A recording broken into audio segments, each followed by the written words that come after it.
closer, that's real. But that's not like happening right now either. So, and then there's people who hear the hype and know it's hype, and so then they basically say AI isn't worth anything. And then they overstate it and they go, oh, it's just a bunch of bullshit. They can't do anything that they say that they can do. And there actually is a happy in between where you can use it to accelerate work that you do. I do it all the time in my work. It's useful, but you shouldn't expect that it's going to give you an output that's going to be perfect. You shouldn't expect it to do calculations because that's not really what it's for. Like, you should understand that it's a big probability machine, which means that as long as it knows what it has training data that informs it, it will probably get things right, but not necessarily. And people just need to understand like what its limitations and capabilities actually are and right size their expectations. But the AI hype that article points out is so overblown, it really gets in the way of people understanding its best use. There's going to be lots of corrections next year for sure. So like the internet and like storage capacity and like different epochs of the digital revolution, AI seems to be growing steadily, in fact I would say geometrically, and finding its way into all sorts of professions like law and medicine. Apparently it has a pretty good track record with diagnosis. Did you read the article? I only see that increasing Geometrically. Did you read the article? Because we're referencing the article, which actually backs up your point a lot in the medicine field.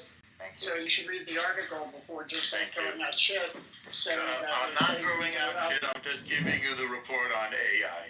I'm not throwing out any shit.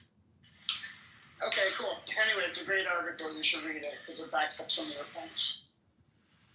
It has there's a paywall behind it, but I would love to know what the AI has been life changing for me. You rich, Matt.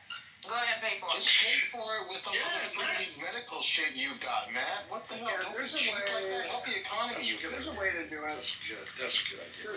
This guy, hold on real quick. Hold on, let me yell at my wife and tell her to do this. Okay, I'm accessing it now. Tell somebody at your household to sign you up. What have you been using Fish for, Matt? You can get a digital time subscription for about $4 a week, which isn't bad. What have you been using AI for, Matt? Is it? It was interesting. I wrote a song and produced it all in 5 minutes. Yeah. Like, I could write a song about this room and people in it, have it produced in 5 minutes. Matter of fact, I can do it right now. Do it right now. I want to hear. So that's more like a play, or you could, I guess, start the watch. And I want the hook to go Andre. You know it's going to be just as much filth as here. 1:06 p.m. Pacific, 4:06 Eastern. Go. We expect a song by 4:11 Eastern. Come on, El Normo. Give us what you got. Give us what you got. Come on. What? Singing? No. What? Okay, That was turn Matt this off. talking. Yeah, he's coming out now. Okay, mute everybody. Yeah, Matt's about to drop some bars. He's really outside in the rose garden. Do you see all these American flags? Oh, God. That shit sounds cheesy as hell. Hail to the chief. Hail to the chief. Trump looks good though. He's lost some weight. He got a new hairstylist. Yes. I wonder if his hairstylist is gay. Man, stop. Somebody's playing the Larry David Curb Your Enthusiasm song on El Normo. Why is he outside? It's cold outside. It's a sign of strength. Thank you very much. Can y'all hear this? Yeah. Thank you. What a good-looking group of people. Well, we have some very, very good news today, and Hurry up and get to the news, old man. What the fuck? my fellow Americans, this is Liberation Day. Waiting for a long time. April 2nd, 2025. forever be remembered as the day American industry was reborn, the day America's destiny was reclaimed, and the day that we began to make America wealthy again. Make it wealthy, good and wealthy. For decades, our country has been looted, pillaged, raped, and plundered by nations near and far, both friend and foe alike. American steel workers, auto workers, farmers, and skilled craftsmen, we have a lot of them here with us today. They really suffered gravely. They watched in anguish as foreign leaders have stolen our jobs, foreign cheaters have ransacked our factories, and foreign scavengers have torn apart our once beautiful American dream. We had an American dream that you don't hear so much about. You did 4 years ago, and you are now, but you don't too often, for many years and decades even, you didn't hear too much about. Our country and its taxpayers have been ripped off for more than 50 years, but it is not going to happen anymore. It's not going to happen.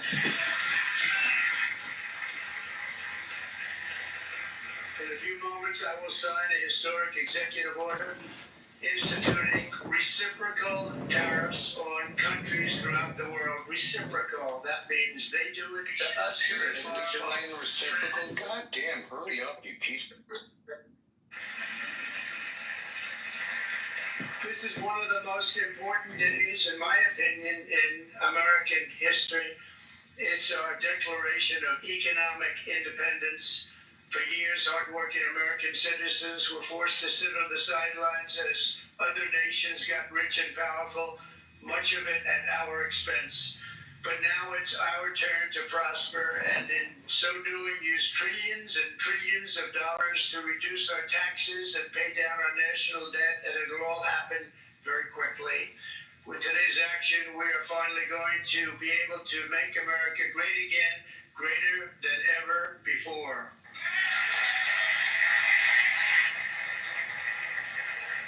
Jobs and factories will come roaring back into our country, and you see it happening already. We will supercharge our domestic industrial base. We will pry open foreign markets and break down foreign trade barriers. And ultimately, more production at home will mean stronger competition and lower prices for consumers. This will be indeed the golden age of America. It's coming back. We're going to come back very soon. Didn't you say that last time? We're pleased to be joined on this momentous occasion by Vice President J.D. Vance. J.D., thank you. Okay. Thank you very much. What are you, J.D.? No, that wasn't too hard to find. I was looking, he likes to take a low-key attitude, so usually we sit right in front. He's gaining a lot of confidence, Mike, isn't it? And nearly my entire cabinet is here, as well as Speaker Mike Johnson has done an amazing job. Ready. And with the great success we had last night in Florida, we have a majority of 7. And 7's like a lot when we had it at 1, right? You've done a fantastic job, and many of the members of the House and Senate are with us. Mind you, these people in this room would have been happy if his head was shot that day. They hate this guy with, like, just to listen to it. I bet you there's people in this room that are just, like, fuming. They're like, I cannot believe she's fucking playing this right now. It's fucking, you know, stay on code. Stay on code. This is not staying on code. Stop playing Old Man Orange Bad. Subsidized their exports, stole our intellectual property, imposed exorbitant VAT taxes to disadvantage our products, adopted unfair rules and technical standards, and created filthy pollution havens. They were absolutely filthy, but they always... Pollution havens. We should pay for it. It's all detailed in a very big report by the U.S. Trade Representative on foreign trade barriers, and I'll just hold it up for you. It's available, and you don't have to pay too much, as I understand. You pay nothing. It's a lot of work for something, actually, because it's a special book. It's frankly, it's very upsetting when you read it, when you see what people have been doing to us for 30 years. This all happened with no response from the United States of America, none whatsoever. But those days are over. Let me offer just a few examples of the vicious attacks our workers have faced for so many years. The United States charges other countries only a 2.4 tariff on motorcycles. Meanwhile, Thailand and others are charging much higher prices, like 60%. India charges 70%. Vietnam charges 75%, and others are even higher than that. Likewise, until today, the United States has for decades charged a 2.5 tariff.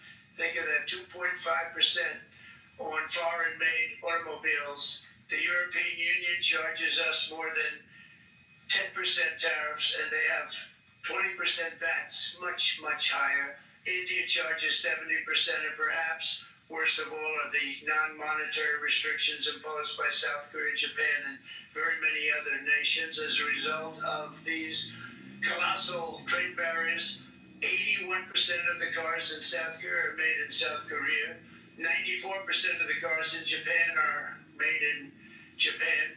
Toyota sells 1 million foreign-made automobiles into the United States, and General Motors sells almost none. Ford sells very little.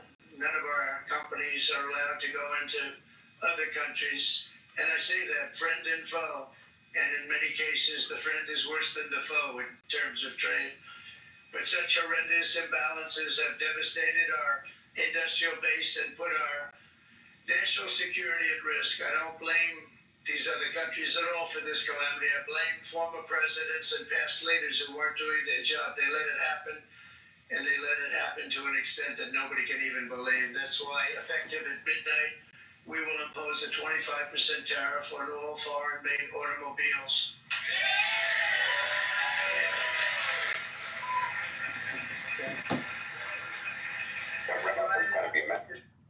For a second. You know, like that guy who negotiated the USMCA, that piece of shit. And he understands this business a lot better than the economists, a lot better than anybody. Brian, say a few words, please, would you? Thank you. It's a great honor to have you. Thanks. Thank you, Mr. President. I grew up just north of Detroit, Michigan, in Macomb County, known as the home of the Reagan Democrats. He's not going to give any details of these tariffs, is he? Reagan, I thought that was going to be the best president I ever saw in my lifetime until Donald J. Trump came along. I watched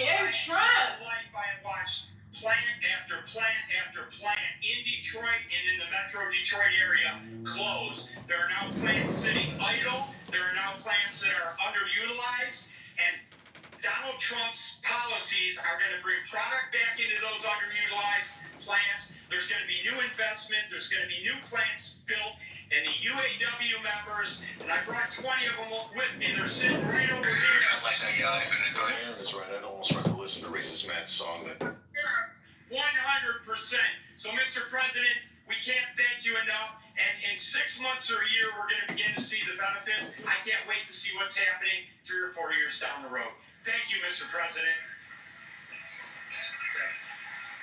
What a great guy. He got it right from the beginning. He got it before almost anybody else. This group over there, they got it too.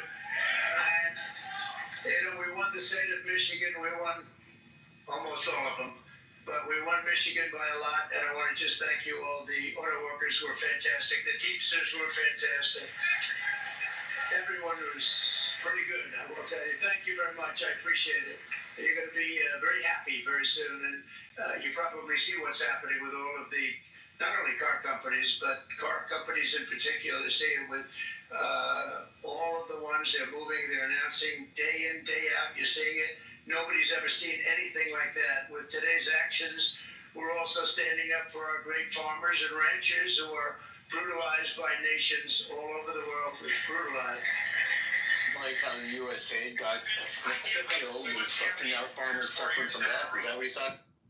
Tariff on many of our dairy products. They do the first can of milk.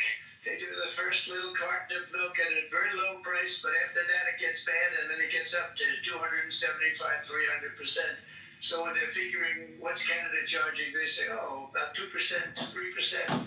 But take a look at what happens down the road when you look a little bit it's not a pretty picture, and we don't like it, and it's not fair. It's not fair to our farmers. It's not fair to our country.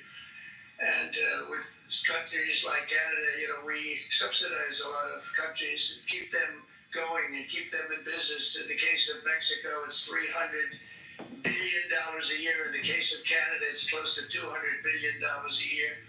And I say, why are we doing this? Why are we doing this? I mean, at what point do we say, you got to work for yourselves, and this is why we have the big deficits. This is why we have that amount of debt that's been placed on our heads over the last number of years, and we're really not taking it anymore.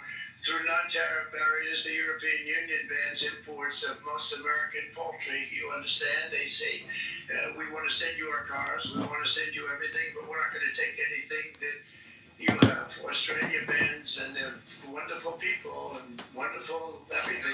But they ban American beef, yet we imported $3 billion of Australian beef from them just last year alone. They won't take any of our beef. They don't want it because they don't want it to affect their farmers. And you know what? I don't blame them, but we're doing the same thing right now, starting about midnight tonight, I would say. And China charges American rice farmers an overquota, it's called, a tariff rate of 65%. South Korea charges 50%. Actually, they charge different, from 50% to 513%. And Japan, our friend, charges us 700%. But that's because they don't want us selling rice. Another thing. Who can blame them, Madam Secretary? Agriculture, great job you did on eggs, by the way. That's outrageous.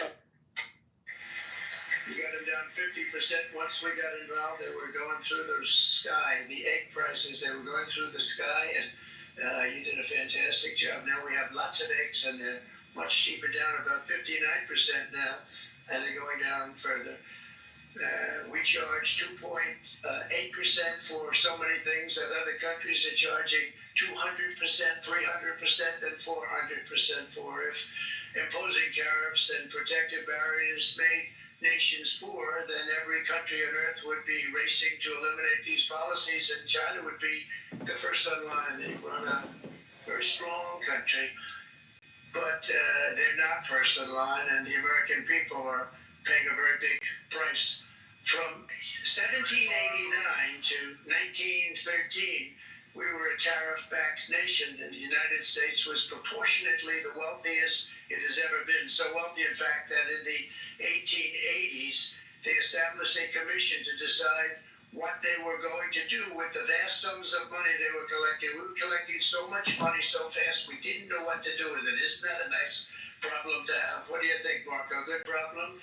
Marco would love that problem. But we don't have that problem anymore, but we're not going to have it very much longer, I will tell you. But they collected so much money, they actually formed a commission to determine what they were going to do with the money, who they were going to get it to, and how much. Then in 1913, for reasons unknown to mankind, they established the income tax so that citizens, rather than foreign countries, would start paying the money necessary to run our government.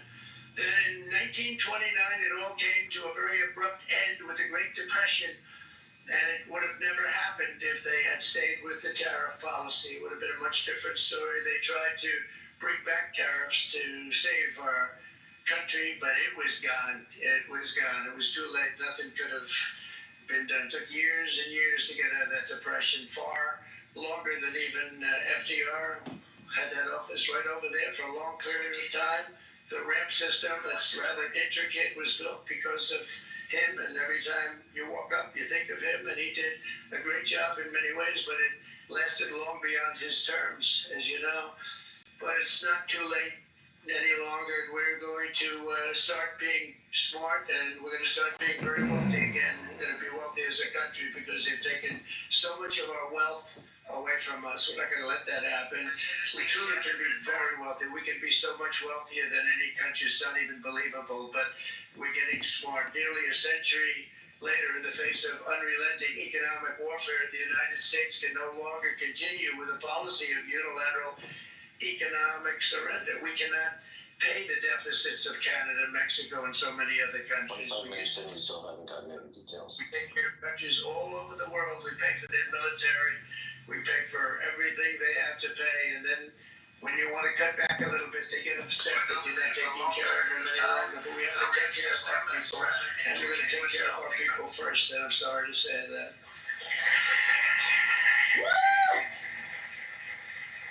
And today we're standing up for the American worker, and we are finally putting America first.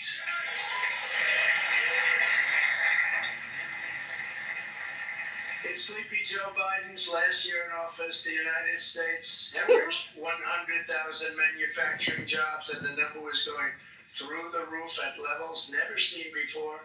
And our trade deficit reached a record $1.2 trillion, which is unheard of. Since the beginning of NAFTA, the worst trade deal ever made, it was a horror show. I was able to terminate it. They all said you'd never be able to get it out. We had to get approval from Congress to get it terminated. We had to live with that deal. It was the worst trade deal ever made by far. But since the very beginning of NAFTA, our country lost 90,000 factories. Think of what that is, 90,000. Think about putting a map up and putting tax on it. You wouldn't have enough room. 90,000. I said, is that possible? We had it checked 4 different times, and it was actually somewhat higher than that. And 5 million manufacturing jobs were lost while racking up trade deficits of $19 trillion. That was the worst trade deal ever made. As a result of these gigantic losses, foreign nations now own $26 trillion more of American assets than think of this, than the Americans own of their own foreign assets or other foreign assets. The United States can no longer produce enough antibiotics to treat our sick. We have a tremendous problem. We have to go to foreign countries to treat our sick. If anything ever happened from a war standpoint, we wouldn't be able to do it.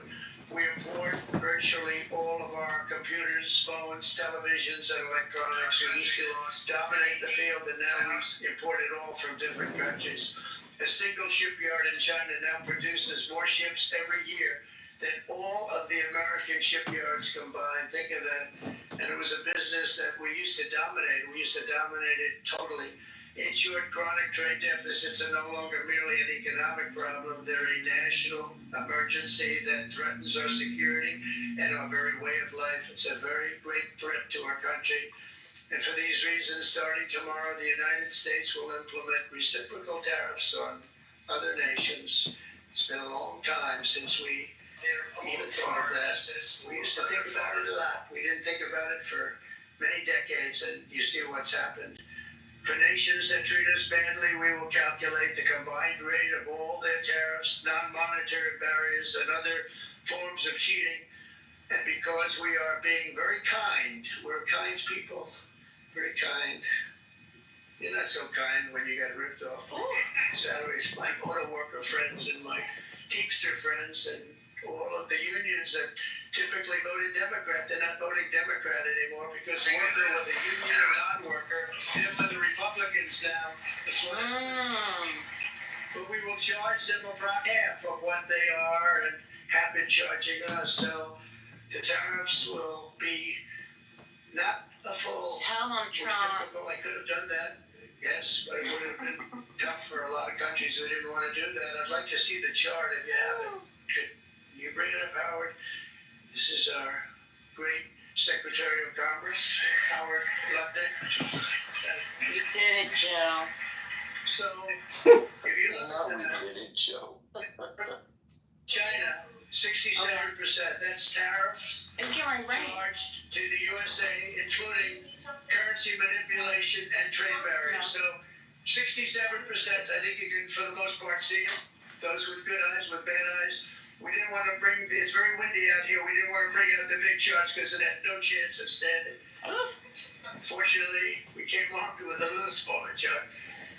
So 67%, so we're going to be charging a discounted reciprocal tariff of 34%. I think, in other words, they charge us, we charge them less. So how can anybody be upset? They will be because we never charge anybody anything, but now we're going to charge. European Union, they're very tough, very, very tough traders. You think of European Union, very friendly, they rip us off. It's so sad to say. It's so pathetic. 39%. We're going to charge them 20%, so we're charging them essentially half. Vietnam, great negotiators, great people.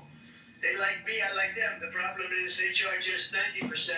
We're going to charge them 46% tariff. Okay, sneakerheads, your Nike's about to go up. They took all of our computer chips and semiconductors. We used to be the king, right? We were everything. We had all of it. Now we have almost none of it, except the biggest company is coming in. We're going to end up with almost 40%. Lee Zeldin's working to get their approvals.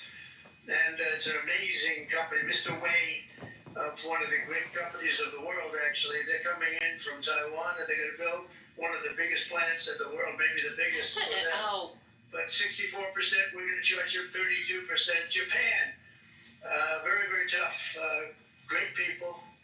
And again, I don't blame the people for doing it. I think they're very smart at doing it. I blame the people that sat right in that Oval Office right over there. Right behind the Resolute desk or whichever desk they chose. Japan, 46%. They would charge us 46% and much higher for certain items like cars.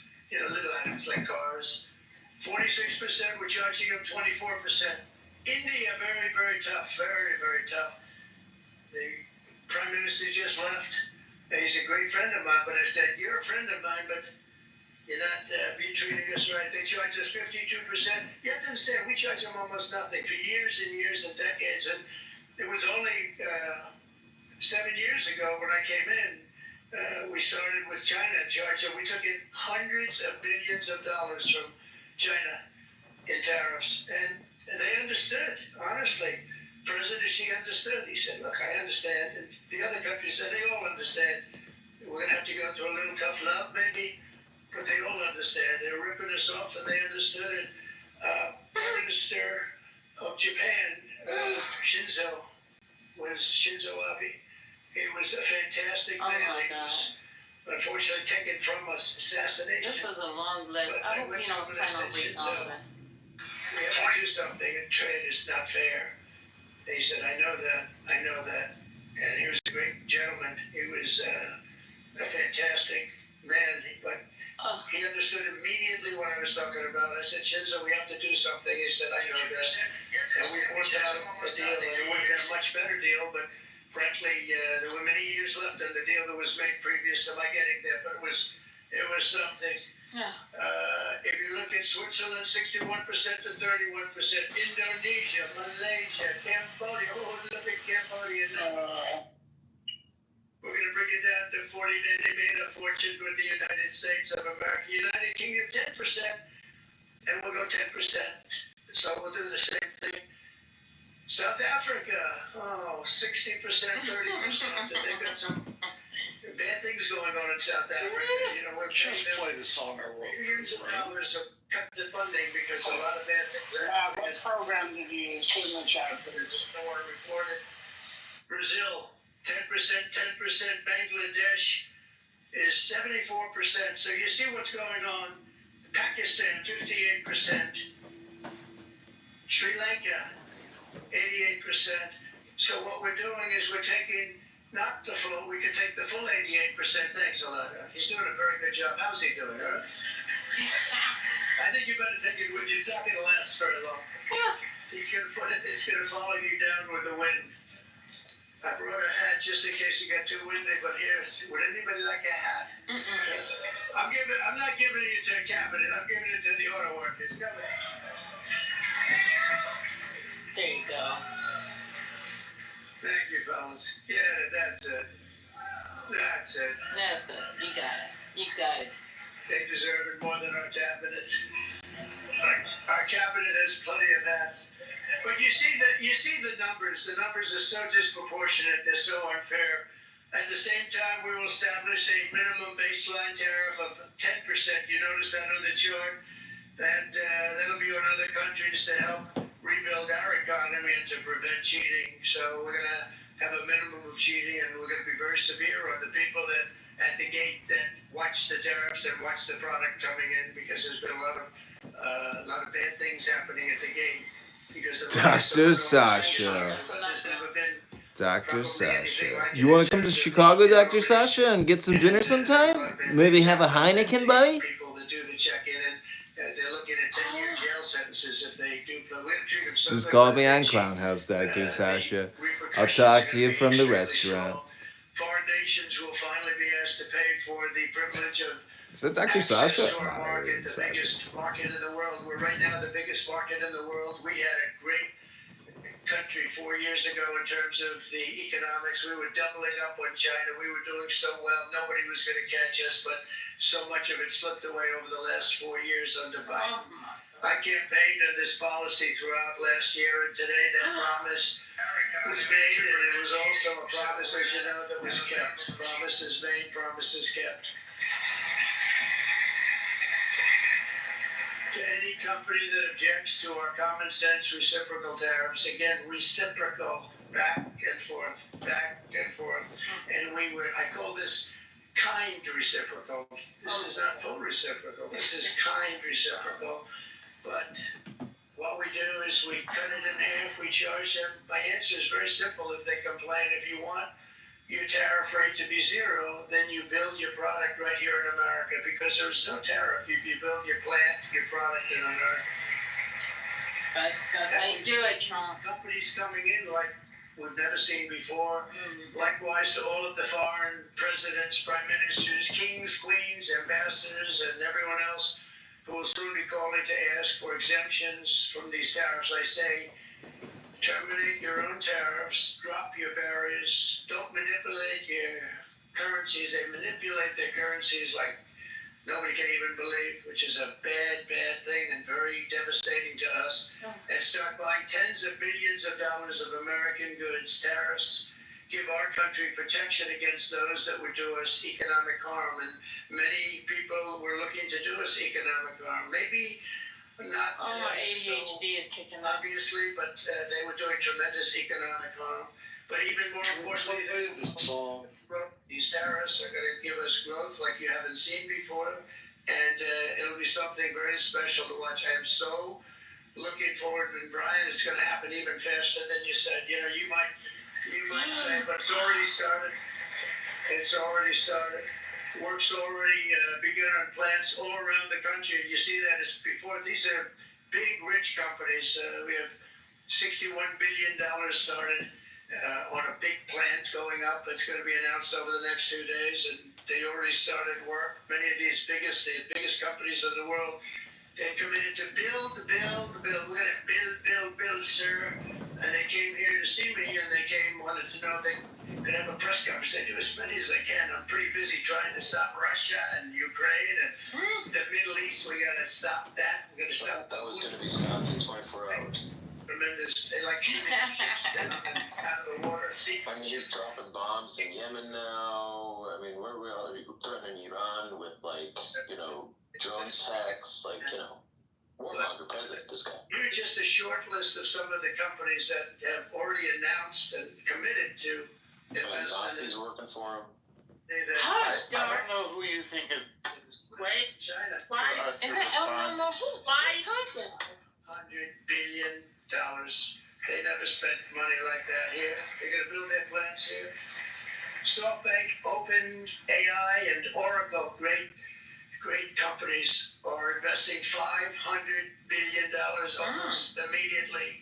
NVIDIA, a hot company, is investing hundreds of billions of dollars. They just announced TSMC, the important company in the world of chips from Taiwan, with no investment from us, is investing $200 billion. And they said the reason was, number one, the election of November 5th, and number two, the tariffs. They don't want to pay the tariffs, and the way they're not paying it is to build their plant here. So we're going to go from almost no percentage. We used to have 100% of the chip market. Now it's all in Taiwan. Almost all of it's in Taiwan. A couple of other countries, but mostly in Taiwan. And think of it. We had 100%. We lost it because of people in that office that didn't do their job. They allowed it to be stolen from us. Johnson & Johnson, great company, $55 billion. Eli Lilly, $27 billion. Meta is investing $500 billion. Wow. The Mac is investing $20 billion. CMA, CGM, $20 billion. And then you have Clarios, Stellantis, General Motors, GE Aerospace, Honda, Nissan, Hyundai are all putting in billions and billions of dollars, and they're committed 100%. And we've never had, and this is after 2.5 months. This is after just a short, this all took place as soon as we came out with what everybody wanted to do. You know, I watched a gentleman today on television. He used to work with Lee Iacocca, a very respected automobile person, and he said, you know, because they're asking people, they try and get as many negative people as they can, but they can't find them too much. It's pretty hard to find in terms of what we're doing, especially when they see all this investment. They said, so tell me, what do you think of what Trump is doing from the automobile standpoint? He said, I can't believe it. Somebody is finally, he's an older guy, real pro, really top guy, with Lee Iacocca. He said, I never thought I'd see the day when this would happen, where somebody had the courage to go and do what has to be done. This is transforming our nation. Our entire nation is going to be transformed, not only with the cars, but in every single other item that's built. And we're going to become an industrial. Definitely is transformation. Today is. In fact, I'm going to find out, I'm going to get a tape, and Bruce, I'm going to get that tape, and I'm going to send it to you out on Long Island, and you're going to play it for the people. And all your union workers and your non-union workers out there, you got a pretty even split. But we have, so far, it looks like we're going to have about $6 trillion of investments, and you wouldn't do that in years in this country over the last number of years. $6 trillion, and that's going to be much higher by the end of the year. And think of what $6 trillion is. You wouldn't have even a small percentage of that under this other system. We're going to be an entirely different country, and it's going to be fantastic for the workers. It's going to be fantastic for everyone. There will never have been a transformation. The S&P is down 4%. That's already happening in the United States of America. It's an incredible thing to watch, and it's incredible to meet with the top people that you read about, very wealthy people, or people that are great managers and executives and presidents of big public companies. And to watch the enthusiasm they have now that they didn't have. They gave up on our country. Oh my God. They built. Companies are pouring into our country at levels never seen before, with jobs and money to follow, and it's really beautiful. All right, In the coming listen days, there will be complaints from the globalists and the outsourcers and special interests, and the fake news. Fake news will always complain. That's right, But Trump. never forget, every prediction our opponents made about trade for the last 30 years has been proven totally wrong. They were wrong about NAFTA. They were wrong about China. They were wrong about the Trans-Pacific Partnership, which would have been a disaster if I didn't terminate it. If I didn't terminate that, United Auto Workers, you would have had no jobs in this country. You would have had no jobs. It was all going to other countries. In my first term, they said tariffs would crash the economy. Instead, we built the greatest economy in the history of the world. And again, I have great respect for President Xi of China, great respect for China, but they were taking tremendous advantage of us, and I commend them for that. Yeah, we got what we need.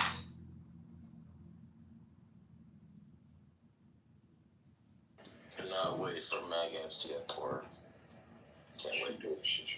I put this in the chat, but taking credit for large companies investing in their growth is like taking credit for the sun rising because you said that you were going to make more income the next day. You should know what you're getting into. With thousands of offers, Credit Karma curates relevant options for you. Down, those factories will be knocked down, and they're going to have brand new factories built in their place. They're not only talking about renovating, they're talking about brand new, the best anywhere in the world, the biggest anywhere in the world. I have a friend who builds car plants, and I said, I want to see the biggest and the best. He said, well, we have to go to Mexico. I said, no, I want to see it in the United States. He said, we're not building them. And then this is a year and a half ago during the campaign. He said, we're not building it. You'd have to go to Mexico. When I was starting to decide to run, and I went to #1 in the polls very rapidly, let's say in the first hour, and then shortly thereafter, it looked like I was going to win, and the fake news was saying, oh, no, don't do this. What they don't know is if I didn't win, they would have really been in trouble, because nobody wants to read them anyway. But I tell you what, when it looked like I was going to win, I announced that I was going to be doing exactly what we're talking about today. Great consistency, actually, because I've been talking about it for 40 years.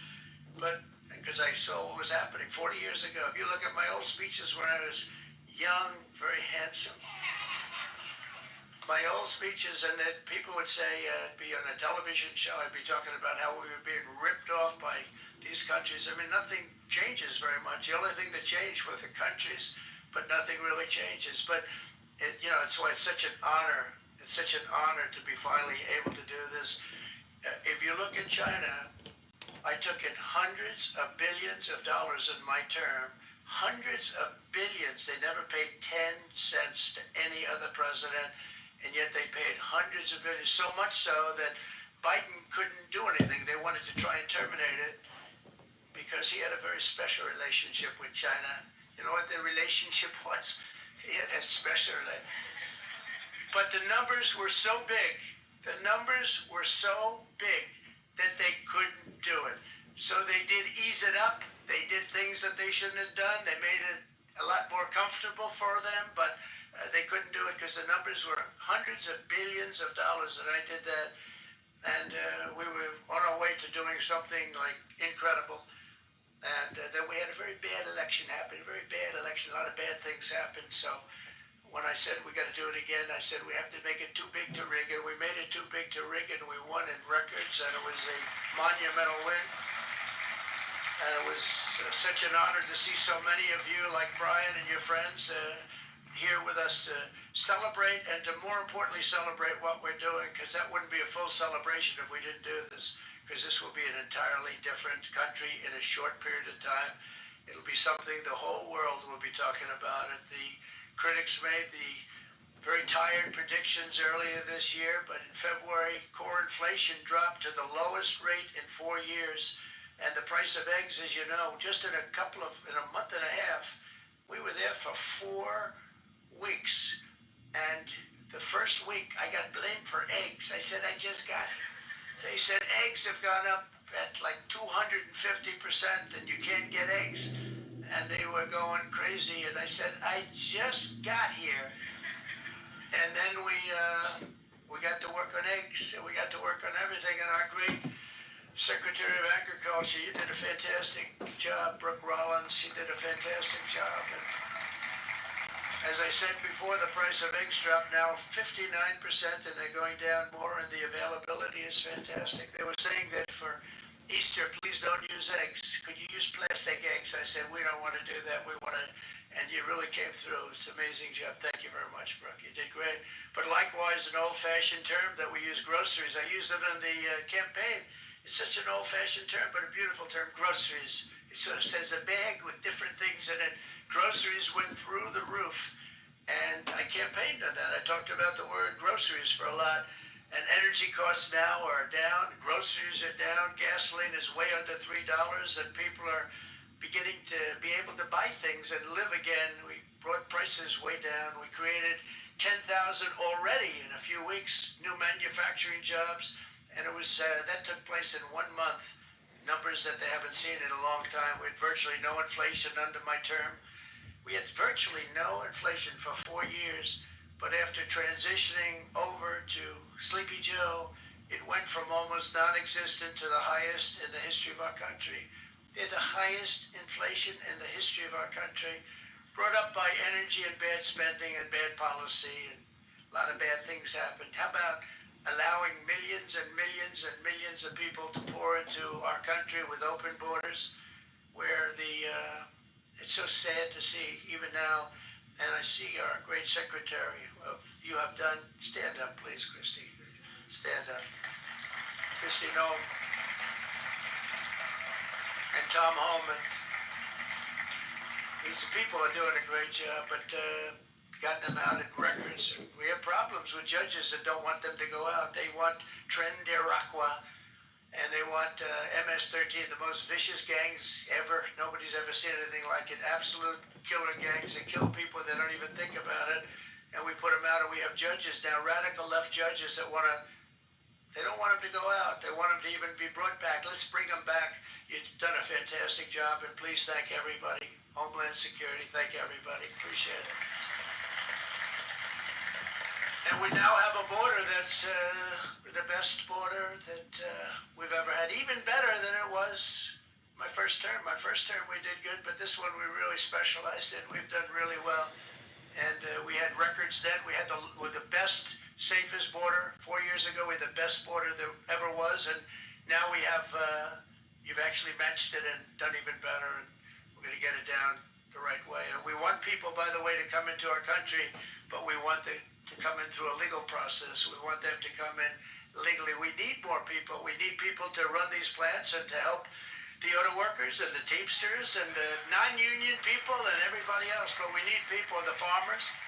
And we're going to let people come in, but they want to come in. We want them to come in legally. They have to have the capability of loving our country, not people that hate our country. We don't want them in our country. And now we're going to pass the largest tax cuts in American history, and that's where we're relying on Mike and John Thune. And we will not cut Social Security, Medicare, or Medicaid benefits, and the Democrats will, because if they got in, the entire economy would collapse. This country was heading for a collapse under the people that you saw. They were horrible. I think one of the reasons people like the job, I have my highest approval ratings because I think they're comparing me to the worst administration in the history of our country, so I appreciate that at least. But Speaker of the House, Mike Johnson, and Senate Majority Leader, appreciate it, Mike. John Thune have been fantastic, by the way. But they've been working tirelessly on taking the next step to pass the plan for our one big, beautiful bill. I like to name it that if you can. One big, I made that statement about 6 months ago, and everybody calls it one big, beautiful bill. And it will be that. It'll have everything, the big tax cuts and every incentive there is. It'll be fantastic. And by the way, for the cars, we're asking for an interest deduction on a loan. So if you build the car only in America, we do it, Brian. If the car's not built in America, you don't get the interest rate deduction. But if you build the car in America, if you buy a car, if it's built in America, then you get an interest rate deduction, tax deduction, and that's a big thing. It's going to be a big thing. I think that's going to pay for itself very quickly, that deduction. Never happened. We've never had anything like that before. Somebody said, where do you get the idea? Because it's so basic. You would think that would have happened a long time ago. It never did, and I'm very happy it didn't because now I can say that was my idea. But we're going to get us closer to the debt extension. We have to get the debt extension passed, and I know you're going to be able to do that, Mike, and it's very important that you do that. And all of the other things that the Senate budget plan gives us, along with working, because I know they're working together, John and Mike, and the two bills are going very well together. We need to get our shared priorities done, including certain permanent tax cuts. We want the tax cuts to be permanent, spending cuts, energy and historic investments in defense, border, and so much more. We're covering everything. These will be phenomenal. There'll be no bill like this going to straighten. One bill is going to straighten out our country for many, many years to come. And we said, let's just do it and let's get it done. And some guys will love it and some guys will like it a little bit less because they're not getting what they were exactly looking for, but they're getting a lot. They'll never, if we get this done, it'll be the most incredible bill ever passed in the history of our Congress and Senate. And Congressmen, the senators and the congressmen, many of whom are here today, will be very proud of themselves. I really believe that it's going to set us on a whole new prosperous path. We're going to cut spending and right-size the budget back to where it should be. We're going to do that very strong. Thank you, Rick. Thank you, John. Thank you. Oh, look at all of our senators. Oh boy, that's a nice group of people. But I won't like them so much if we don't get this bill done. It's a great group, and Congressman, thank you very much. I appreciate it. Tremendous people. The Senate plan is my complete and total support, and the House plan likewise is very similar. They're moving along pretty much at the same clip, and as soon as you're ready, you'll show it to me, and I'm sure it'll have my support, Mike. Every Republican congressman and senator must unify. We have to unify. We can't be separated. We have to get it done. We have to get absolutely everything we can, and we have to take care of the American people. That's the only thing that matters. We have to take care of the American people first. We need to pass this bill immediately. Get it done, including debt extension. from this day on, we're not going to let anyone tell us that American workers and families cannot have the future that they deserve. We're going to produce the cars and ships, chips, airplanes, minerals, and medicines that we need right here in America. The pharmaceutical companies are going to become roaring back. They're coming roaring back. They're all coming back to our country because if they don't, they got a big tax to pay. And if they do, I'll be very happy, and you're going to be very happy, and you're going to be very safe. We're going to build our future with American hands, with American heart, American steel, and we're going to build it with American pride like we used to.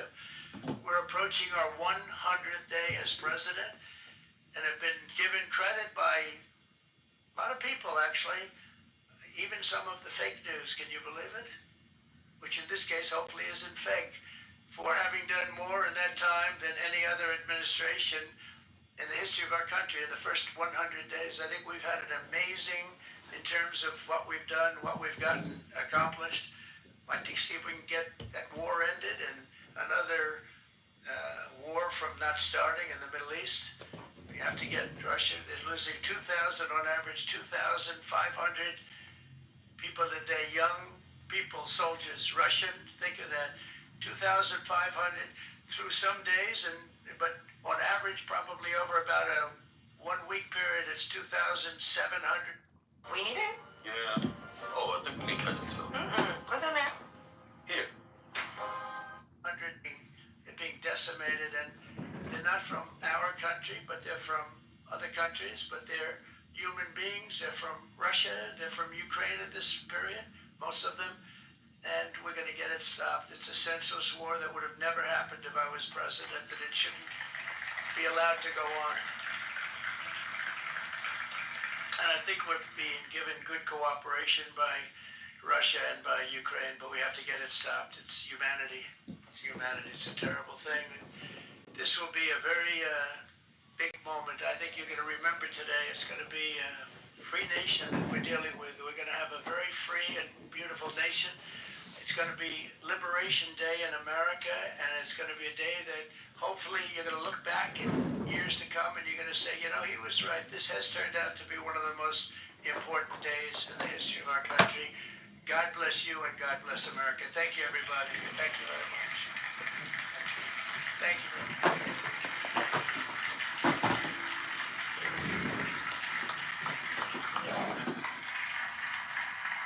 Liberation Day, Liberty, Revolution. Okay, I'm gonna take you back to Clown House, where we're gonna listen to the clowns all talk like a bunch of talking apes, aka birds chirping, talking about nothing, wasting all their time. I'm gonna go stretch. I'm gonna go for a nice exercise, and then I'll be back in like an hour. But without further ado, I bring you back to the pit of hell, known as Clown House, where despair, anxiety, depression, low IQ are rampant. That may not be having voices put to them. The notion that, well, this will magically bring manufacturing back, companies back to America, and specifically in the big one is the auto sector, where this tantrum tainted person doesn't know anything about the auto industry. He doesn't, from where I sit anyway. But what I will share, what I shared earlier this morning, one of the other paths, as I found out with a project that I was working on, that it got put on the shelf. You look at the investment that it takes to bring a simple, well, on the appearance, a simple vehicle to market. All the billions of dollars, all the just everything that is involved. There's a reason why cars are made in various places around the world. Him saying American car cars, mofo, there are several Buick models that are made in China and that are imported back here. There are, other vehicles made in Mexico, brought here, et cetera, et cetera.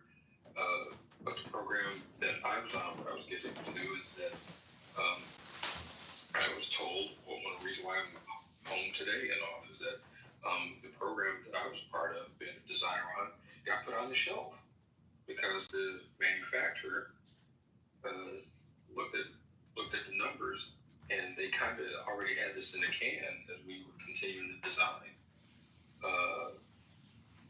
But looked at the numbers and said, well, wait a minute. Okay, let's entertain this. How much will it cost for us to either build a completely new factory from scratch or retool one? And how much is it going to cost us to now, instead of sourcing, using all the vendors and the suppliers in the country where this vehicle is to be manufactured, now we got to source and do all of that here. That will drive up the cost. And they averaged out that at the numbers they were projecting to sell this vehicle in the market segment, it was going to drive it up by $15,000. And this is a vehicle that wasn't scheduled to come out until 2029. And they looked at the numbers and realized, well, we can't pass that price on to the customer. How many, how could I say, they did the numbers and realized it would be, they basically would be losing money if they actually went ahead. So they told us, me and the other designers, hey, we're putting this program on pause. So instead of quote unquote bringing that vehicle and those jobs back here, they just put it on pause. That is another, another avenue. I was finding out from a colleague today, and he sent me some information sourced from Bloomberg, Mercedes, for example. Like some other companies are considering just dropping their entry-level cars from the U.S. So, you start digging into the numbers. You start digging into the numbers of what it actually takes to manufacture. I'm not talking about selling. I'm just talking about manufacturing a freaking vehicle. The manufacturing of it, since he keeps harping on that. And then all the little tentacles that go away from that, as I spelled out this morning, it's like a tree with all these different branches. It's not just a car itself from whatever brand that's associated with it. And one of the things that gives me pause when I keep saying this, when I pan out, this is not happening in a freaking bubble. When you pan out, this on top of everything else that I'm seeing this administration do, how many people have been fired? How many people are out of work or will be out of work? Now income is in question, Social Security, the price of consumer goods and everything else around that. So yeah, people are going to be looking at, maybe I'll wait. So if you have all these other outside forces, acting upon I just don't see how the buying public will, how this will be good for consumers. Tariffs, consumers pay the tariffs. That's baffling to me. It's like basic civics. With the access to YouTube and the Google, I'm actually kind of flummoxed at some of things that I maybe take for granted as just common knowledge or being common to look up. But dude, when it comes to manufacturing, bringing this back, and I stopped reading the chat, but some of the things I saw earlier, I am not against people working. How it's being done, and as I said, in context of everything else that's happening, this whole tit for tat, okay, well, we're gonna put tariffs on these vehicles. You don't think other countries, and I'm gonna pan out for vehicles, but products, goods, services, whatever that's American based to other countries. This orange jackhole doesn't think that other countries won't do the same. I mean, like, that's where I'm like baffled. That's like, it's like, that's like me when I was a kid picking on my little brother, thinking, well, I'm the big brother. I'm going to pick on him. You'll never pick on me. Well, mofo, he's a human being too, until you turn around and whack me in the face. And I stood there like, holy shit. Like, dude, these are other countries and other businesses. So, like, there's a way to go about this. On second, sledgehammer? Yeah. All right, my bad, man. Go ahead. Oh, and I have breaking news because of all of this winning that Americans are supposed to be doing while you're waiting for jobs. Notice that he even had his little fawning person, whoever that was speaking, say, oh, it's going to take about 6 months to a year. So I hope you have those emergency savings set aside. You're already supposed to have at least 6 months worth of salary set aside, even though I believe at least 40% of Americans don't have a random $400 just in case they have an emergency. But surely you guys have more than $400. And oh, look, Robert F. Kennedy Jr.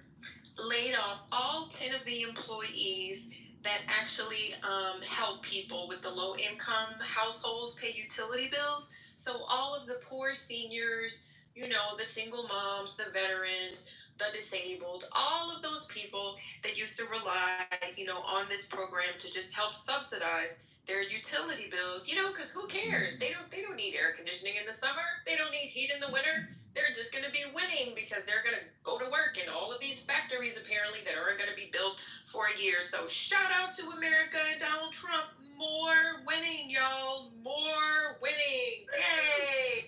Put yourself up by your old big soul sneakers that you get from Tom's. Pull yourself up.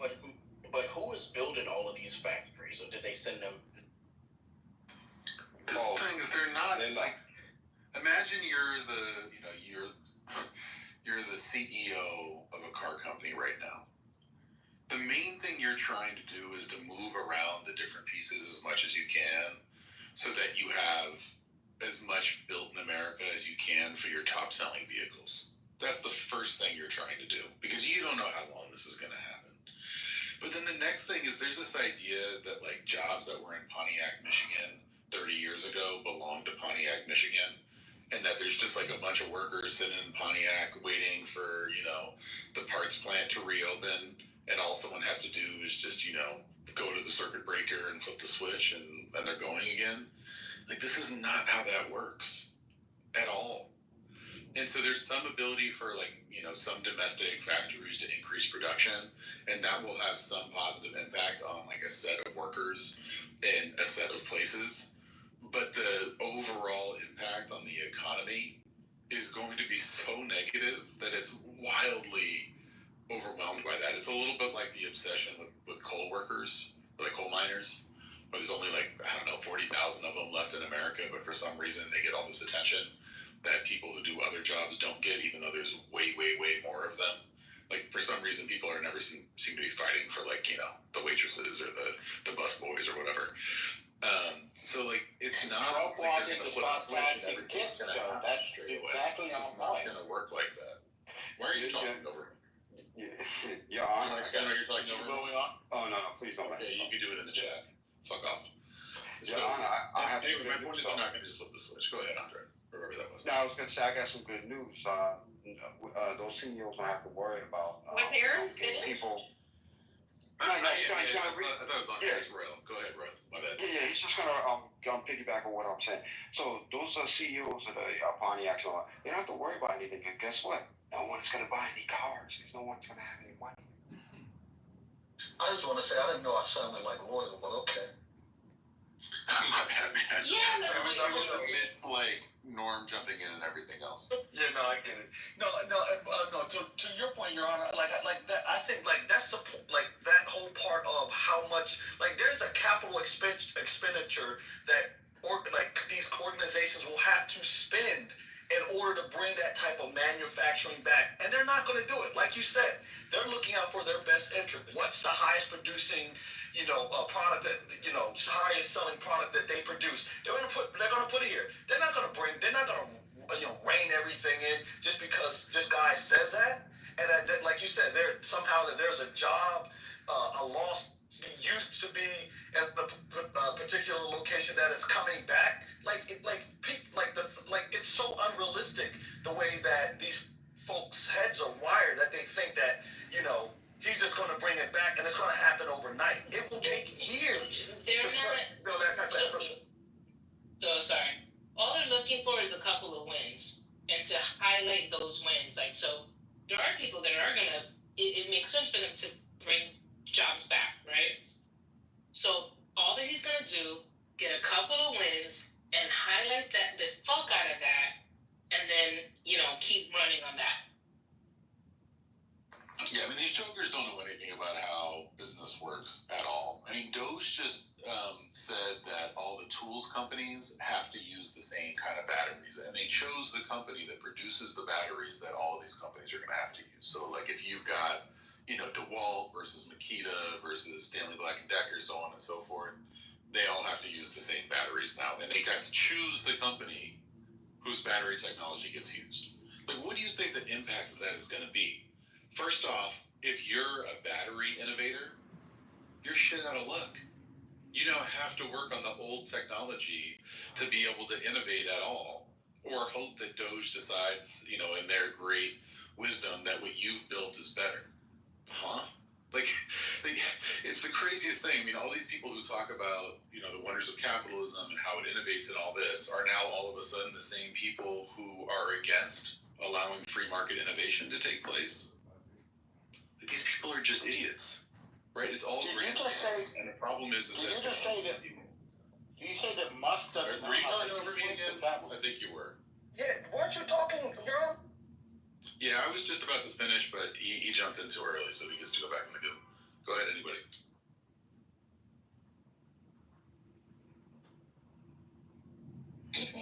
I wanted to hear your point, Your Honor. I wanted to finish. Yeah. My point was basically, if you want battery innovation to happen, choosing one winner for a whole industry or whole sector, of which battery has to be used, is anti-innovation. And then who gets to set the price? The company that you just granted a monopoly to? But you know what, though?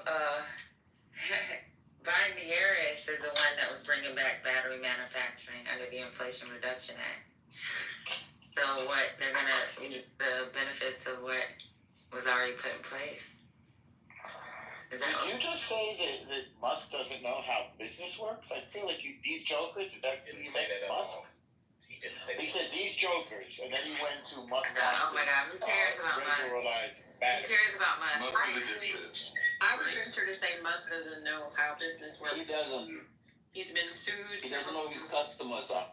Yeah, he tried to get this insane bonus that had to go to the Chancery Court. He was forced to go to the Chancery Court to purchase Twitter at the highest rate ever. Do you know that the Twitter takeover is literally now the most expensive loss of just We're broke even now. The value's the same now. You're not up to date. The value's the same. It is. Lost $10 billion. The value is not the same. Did you look at it 2 weeks ago? It changed. Private company. It's worth 44 now. It's worth 44 now. They just did articles on this. He bought it at 44. He sold it for 33. And it's a private company. So you're literally. And he has, and there's a stake in what also? Wait, let her finish first, CEO, and then answer. Sounds like a black man in whiteface. It's a. Don't start. Do not start. Don't start. Don't start. I'll come at you right now. Let's go, Vicky. Let's go. No. Leave our resident white black guy alone. You can get it too. You want to go? Let's go. Let's rock. No. Go ahead, Vicky. Like I said, it's a private company, so the valuations, of course, are going to come from Elon's camp. What we know is what the stock price offer he made for Twitter, which was ML, 40% above market share.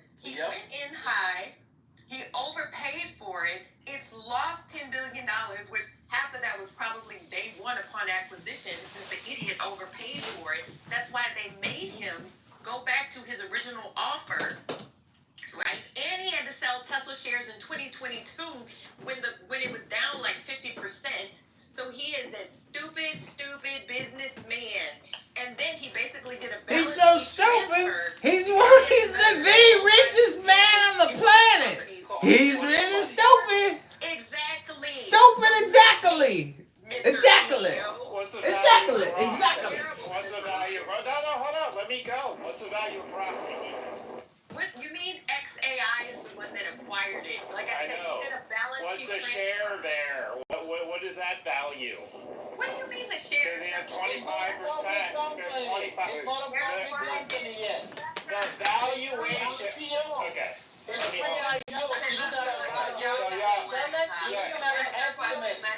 her answer the question, and then go right after. Yeah, it's a private company, so we don't know the share price. This is private equity. They're not getting a share price. They're making capital investments. Duh. The valuation being discussed. The valuation is always inflated. Okay. So y'all cutting me off. You know what, Eddie? Like, I'm just trying to offer some adversary. Good grief. Like, relax, Endo. All right. So, what's being discussed is that XAI is worth $44 billion. X had 25% of it, so that's $11 billion. So you take the 33 plus the $11 billion, you're right back at $44 billion. Okay, now go ahead, Emil. That's some serious funny math, and the problem is that we're talking about pure money here. It's all it was a paper trade, and that's all it was. Because guess what? Pre-IPO, every company that says, "Oh, we valued at this," blah blah blah. It's pre-IPO. It's not real. Until you go to IPO, you don't know what the market is actually going to pay for that company. Because it's not. So when you say that, it doesn't make any sense. You said, "Oh, no, he's lost money on that deal because he bought it at 44 and he did a paper swap for 30-something billion. That's a loss. And plus Tesla, and plus Twitter wasn't making a profit any goddamn way. So he bought a company that wasn't actually in the black." Well, I just dropped the link real quick. I just dropped the link. You can look at Yahoo Finance article. There's very many more. It says $44 billion. It says it's back to where it was. Go ahead and disagree with that article. It's a paper estimate. God, okay. I understand it's a paper estimate. CEO. That's what you have to do to make any estimate you're doing, right? Any claim you make has to be a paper estimate. No. So you're confusing. XAI has a different valuation than X did. I know it does. But you keep saying that XAI is valued at $44 million. $44 million. It is. Let her finish. Y'all not gonna be no right than the other person just because you're speaking over them. Now go ahead. No, that's what I'm saying. This article dated March 19th said that X now worth $44 billion, which wouldn't make any sense since he literally sold it to his company for $33 billion, and he said that XAI was valued at $80 billion.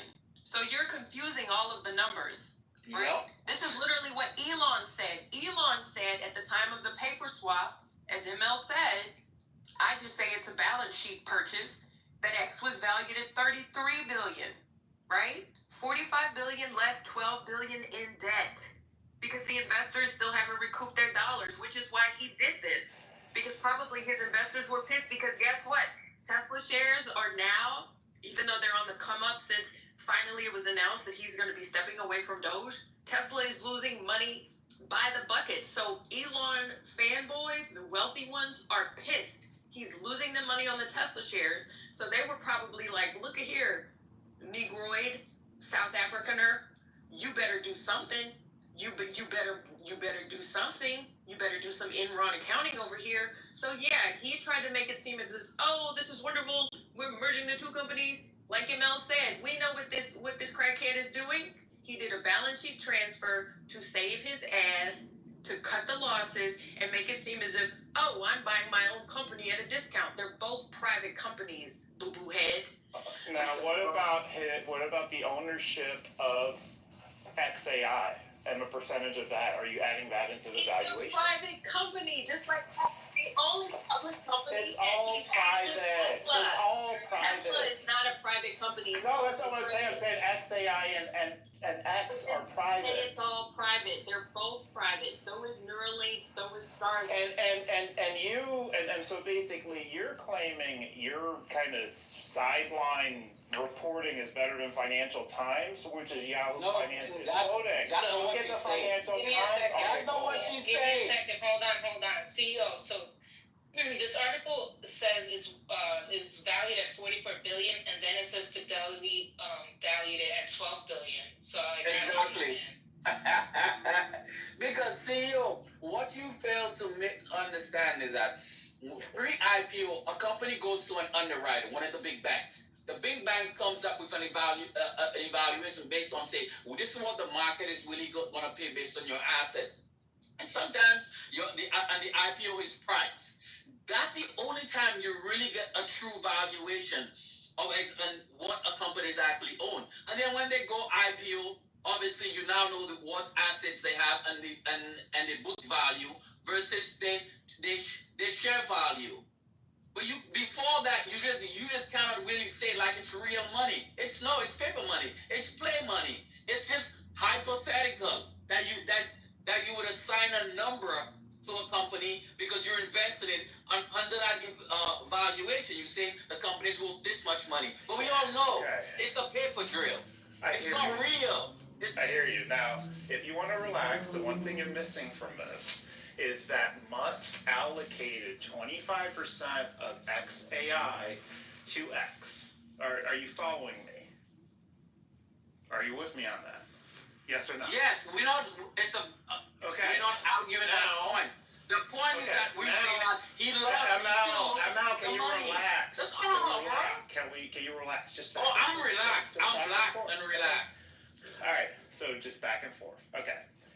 And the valuation that was given for XAI in this transaction was $44 billion. Are we still on the same page or no? No, that's X. That was X, not XAI. That is XAI. I'm sorry, it's 45 billion. Excuse me, 45 billion. It's 45 billion for XAI. So he took 25% of XAI. 25% of 45 billion is 11.75 billion? 11.25 billion, excuse me. So you take that 11.25 billion, you add it to the X valuation of 32 point something billion, and you now get 44 billion. What is your disagreement? He purchased X for 44 billion. That's where the 44 billion comes from. I know that, but what I'm saying to you is X was valuated at 33 billion, right? It dropped just like you said, but he has taken 25% of XAI, and that valuation is at 45 billion. It's in the Financial Times article. And so when you take that 25% of XAI and add it to the current valuation of Twitter, you get back to 44 billion. It's in the Financial Times article. So why would he need to do a 25% if X would be evaluated separately? What does the valuation of XAI have to do with an acquisition? Well, X now owns 25% of XAI. Right. Mm-hmm. No, XAI merged with X. XAI did the purchase of X. XAI acquired X, not the other way around. X didn't acquire anything. XAI did the acquisition. Because do you see the article that I put? Elon Musk said on Friday that his startup XAI has merged with X, his social network, in an all-stock transaction that values the artificial intelligence company at $80 billion and the social media company at $33 billion. He tweeted it. That's what I read. Let me just put the Twitter post in here. Maybe you'll believe Elon. He valued X at $45 billion less $12 billion debt. So this is what you do. We can move on because I'm sure it's boring people. But you can literally look at Elon's tweet himself. And then y'all look at the comments of people calling it a Ponzi scheme because they were on his ass. That's hilarious. Read what Elon said, CEO. So he said his own profits, paid his own stock, and then called it a profit? Basically, yeah. Okay. He's saying that the company so debt, which is not unusual. So sometimes it's not unusual, like, think about it like if you're acquiring a property and you have to pay the property taxes, right? Okay. So the property itself might be discounted because the property taxes are owed, but it's like you know the worth of that, right? Like it's discounted, let's just say it's discounted 20%. It's $1 million property. You get it for $800,000 because it's on auction because, that they couldn't pay, but you still got to pay like, $20,000 in property taxes before you can acquire it. But in this case, Elon paid $1 million.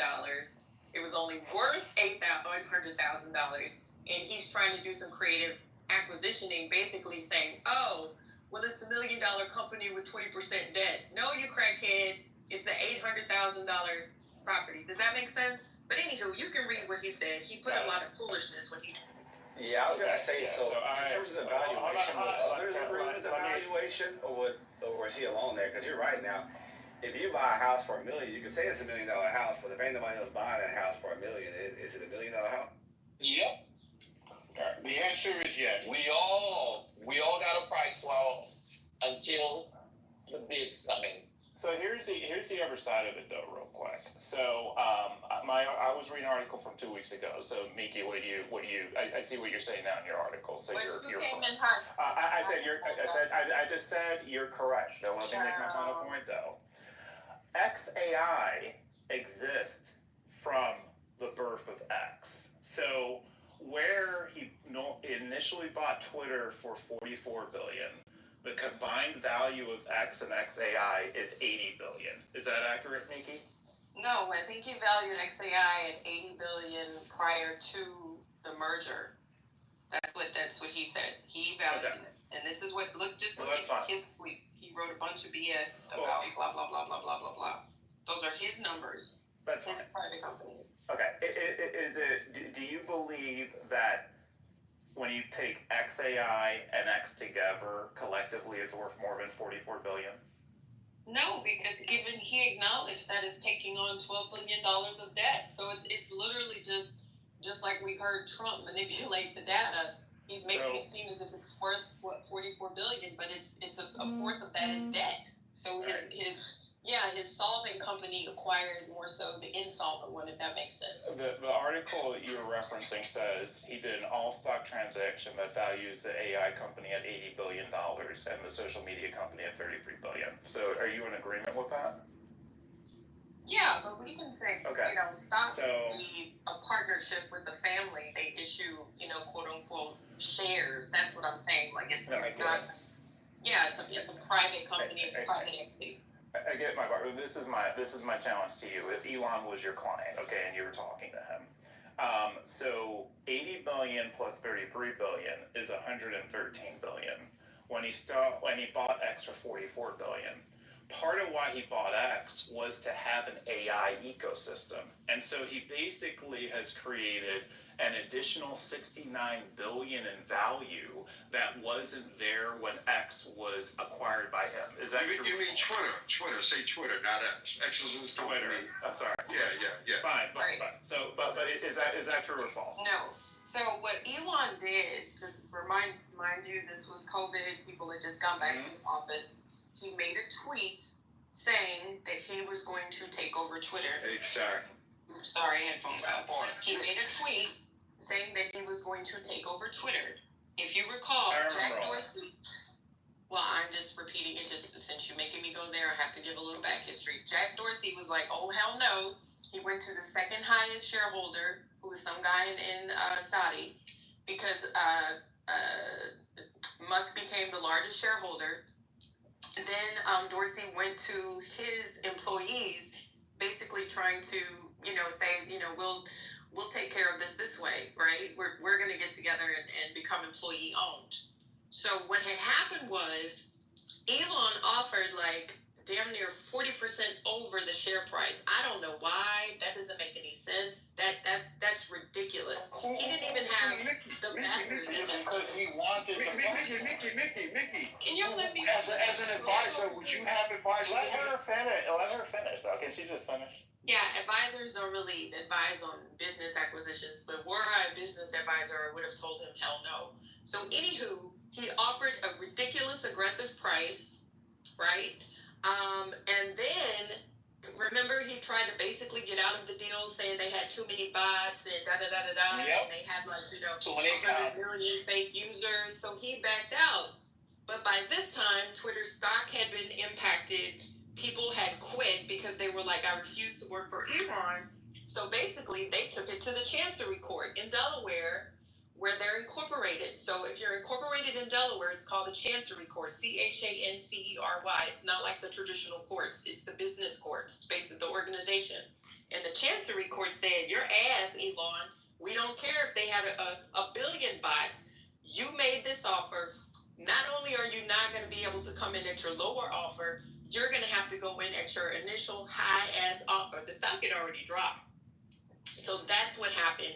He didn't make this decision to buy it. And I remind people of this 50 million times, and I will put an article in the chat to support it. They made his ass buy it at his original ridiculously high offer. So like I said, he literally lost money as soon as the paperwork was signed because he offered too much money to begin with, even under the best of circumstances. All right. So all that being true, like I'll stipulate to all that.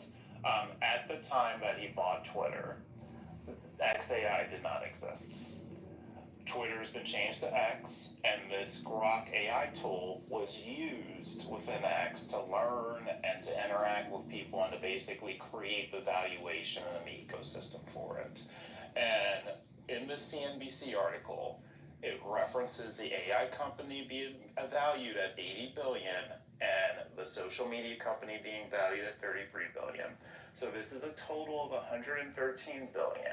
And he originally bought in at $44 billion. So there is $69 billion in, let's just call it potential, right? Like, let's not say it's like an absolute real thing, but let's call it $69 billion potential increase in valuation from what he originally did. What part of that statement is inaccurate? So first of all, he lost, and that's what First Lady was saying. He lost about 80% of the value in Twitter from when he acquired it. So we're talking billions. So if he purchased it for 44, right, and now how Fidelity valued it was a little under 12, just think of it as a public company, he lost a significant amount of money. So you still have to take advantage of that, right? It's like Trump saying, oh, we're going to increase the tariffs and it's going to be really, really good for you in 3 years. Where's my money? Because you lost me money from jump. You lost me money when you went too high for the offer. You lost me money when you had to go to court. You lost me money when you were forced to buy it. And you still lost money because he lost advertisers and he lost users. People were going to Blue Sky. Zuckerberg got in there with Threads, so forth and so on. Everybody hates Elon now, right? So that's what I'm saying. We can't be creative with the numbers, CEO. I get what you're trying to say. It's all going to work out in the end, but that shit ain't working out now. Well, let's not. Let's go on almost double the value, right? Let's go. It's not double the value. Let's go. Let's just go to your scenario. Okay, so let's say Fidelity's number is right and the real valuation of X. All right, we'll move on after this. No, wait, just for a second. Because literally up until 5 minutes ago, you were confused about the valuation of one of the companies. So now you're literally just making things up on the fly. You didn't even have the full detail. I had what was reported 2 weeks ago. I was going off of what was reported 2 weeks ago. You provided a more accurate, up-to-date article, so I'm working off that. So now you're freestyling, like she's... I'm not. So, and I'm looking at the numbers. I'm looking at the numbers in the article. It's called. No, it isn't. It happens all the time in life. Like, are you not able to make adjustments? Are you not able to make adjustments? Yo, Doc, chill. All right. You got, yeah. All right. Whatever. We're not here trying to listen to you hash it out in your head. Dude. Next topic, please. Thank you. Good afternoon. No, you don't get to say that. No, you don't get to say that. CEO, let it go. Can we move on? We already beat this one. Let I finish my point.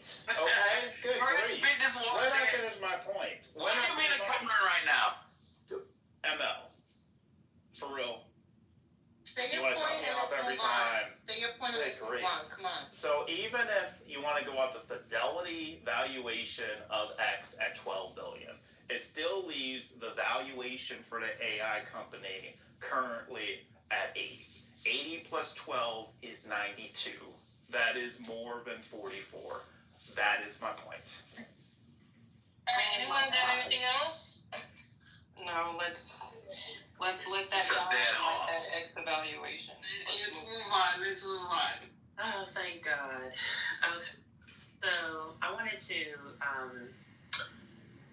say that I really didn't appreciate Donald Trump. I mean, first of all, he doesn't need to keep throwing shade at previous presidents and Joe Biden in particular, because Joe Biden has just done an amazing job, however old he was, et cetera, et cetera.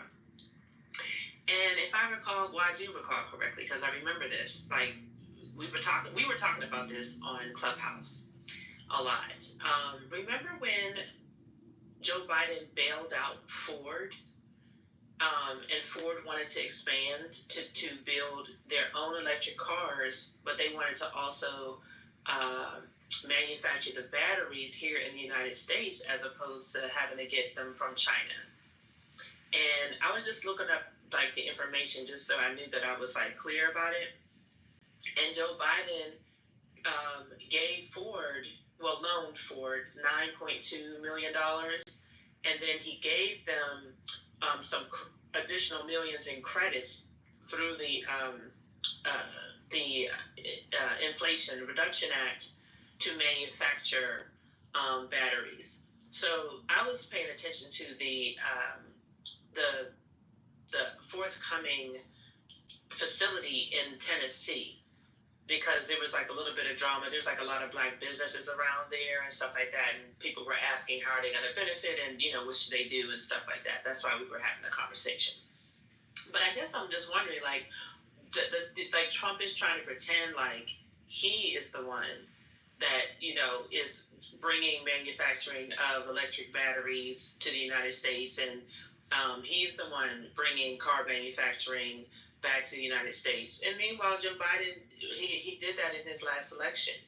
And so I looked it up, in his last presidency. And I looked it up, and now the Ford, they're moving forward, I guess, with 2 other plants. But the one in Tennessee is now on hold. It was announced in September 2024. It's now on hold until 2027. And isn't that in direct relation to what Trump is doing in his presidency? That's my presentation in question to the room. I know Trent's not here to represent Ford, but just saying.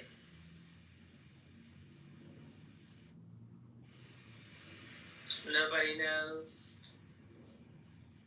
Tariff slows business. And I wanted to tell you guys, I was speaking to a friend of mine who's an executive in one of the major insurance company. And I was just calling him to congratulate him on his promotion because he's a VP now.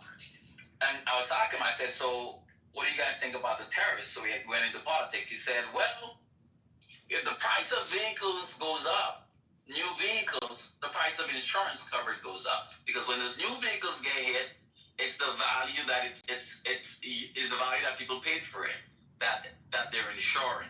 So guys, your insurance about to go up too.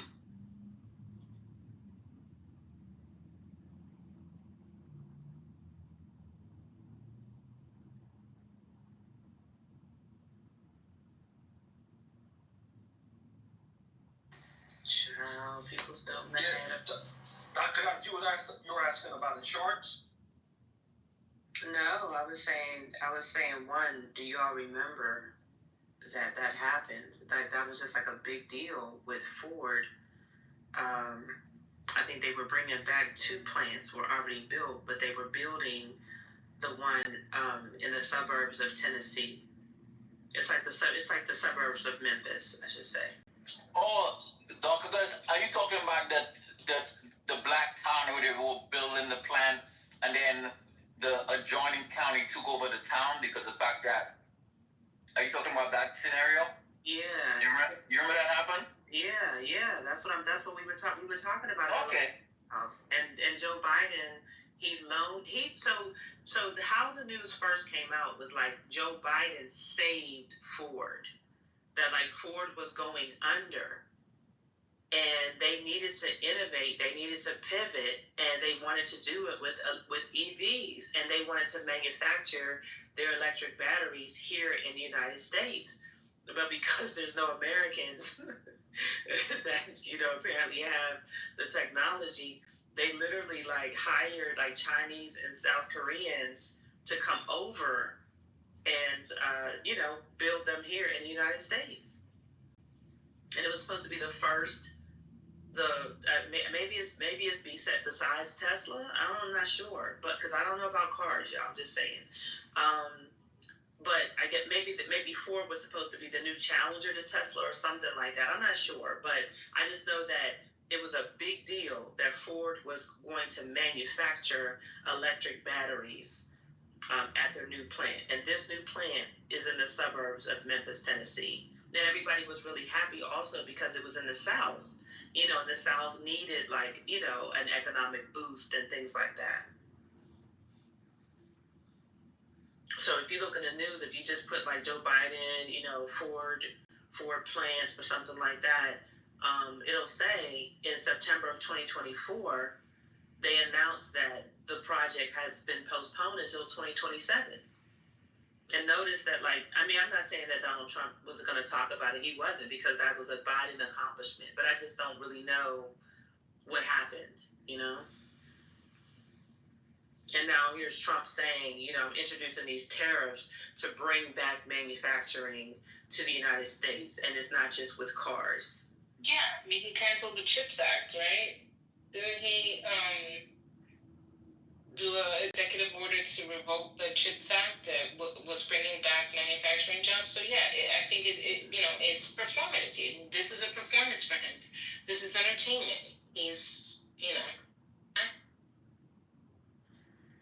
And didn't China withhold a small piece of the technology to finish a chip or something like that when the first tariffs were announced? Taiwan did that. So they have different nano patents right now that Taiwan utilizes in the fabs that are in Taiwan. And Trump wanted them to build those fabs, but they were building 4 versus 2, and 2 is the latest. And now people are working on 1. So Trump wanted the latest technology, but the Taiwanese government literally had to have a session to approve that technology transfer. But in true fact, they didn't really do the technology transfer because by the time the technology transfer takes place, 2 would have become old technology. Yeah, they'll have but right now it's new technology. The 2 nanometer wafer is going to be obsolete by the time it comes about. But the other thing, though, too, is revoking the CHIPS Act is going to jeopardize the future of probably the last American chip manufacturer, Intel, because Intel has been hurting, and they need that chip. They need the CHIPS Act to keep them afloat. So I'm sorry, I don't know. I'm reading this now, and I can look into it more. He didn't revoke the CHIPS Act, but he's withholding funding and fired a bunch of people that were supposed to help with that. So basically, in a sense, he's gutting. Yeah. Okay.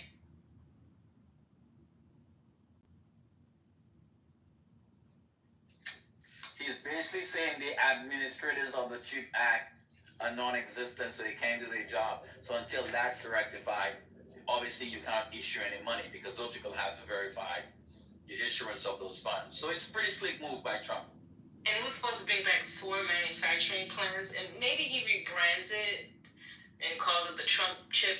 That's what he wants. But I think really. he doesn't want anything that has a semblance of Biden doing it good. Remember, it's all about him saving. He has this hero complex, so he has to be the one to save him. Yeah, and it's like, I don't, I was just trying to think, the closest elections I've paid attention to lately has been Ghana and Mexico. But I was just trying to think, do I recall foreign leaders constantly disrespecting their former leaders the way that Trump does Biden and everybody else. But he always names Biden by name. And then, to keep calling him Sleepy Joe. And it's just so disrespectful. I feel like what he's doing is he's lessening the value of America, like, across the world. Like, people need to understand America partly has the clout that it has, not just because of its military, but also because of its image. Like, a lot of this is about image and projection of a brand. And I just kind of feel like I understand, that he wants to promote the brand of Trump. But when you're constantly disrespecting other American leaders and saying they did a terrible job with this and did a terrible job with that, you're lessening the brand of America. I just wanted to say that because I watched the meeting with Biden and what is it, Jinping or something. I don't remember his name, but it was a good meeting. I mean, and they both said they were going to do the best for their country. They both said we know that we have a friendly competition. That's what they called it. And you had Biden and his, the crew on one side, and you had the president of China and his crew on the other side. It's just so distasteful. And so I'm thinking that maybe I have to look into it, but maybe with all of the Tesla drama, Trump and company helped to make the conditions poor for Ford and put them on pause until 2027. And I'm thinking that that's meant to be for after the midterm elections. They're kind of hoping, because doesn't it mean that if they're trying to manufacture electric batteries in the United States, isn't that a direct business challenge to Tesla? No, because I don't think who makes Tesla batteries. Tesla makes their own batteries, but I think they're using someone else's technology. Yeah, I don't think they're in that business, are they? No, they're not. So that means that Ford would be ahead of Tesla. You see what I'm saying? Like, in terms of manufacturing in the United States, because the United States does not manufacture electric batteries. Like I said, they got technologists from South Korea and China. Yeah, they signed up. I think one SK something is building batteries with Chevrolet, and somebody just signed a contract with CTL, which is the Chinese big. It might be Ford who signed the CTL contract. Yeah, Ford signed with SK for sure. I know that. But yeah, I mean, was we were on their website. They have a whole web. They showed the, they're obviously like Asian. It's we were studying it on Clubhouse as a group, just looking at what was happening, and it was for the reasons that you stated, ML, about how the black business, like, just there was just a lot of local politics going on, and we were all trying to just sort out, okay, what do you do in the South when a manufacturing plant is coming and it's supposed to be innovative and transformative, and how do you get ready? That was the gist of the conversation, but we had to learn a lot, to understand what was happening.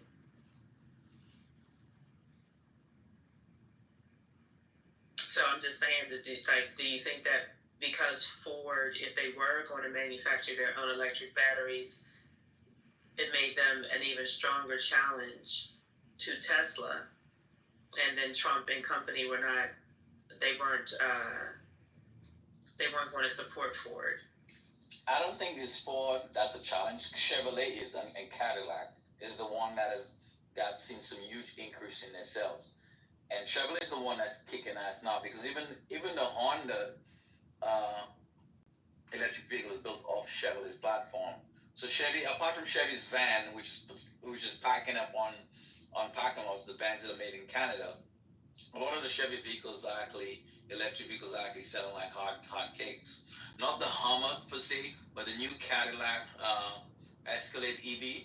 That one is selling like hotcakes, because I went to the dealership to take a look at it, and the guy told me there's a waiting list. And then I looked at other Chevy electric vehicles, and they're at a pretty good price. You could get one for like $40-something thousand. I think the cheapest one is $30-something thousand and up. So it's actually it's price competitive, and they look better than Teslas.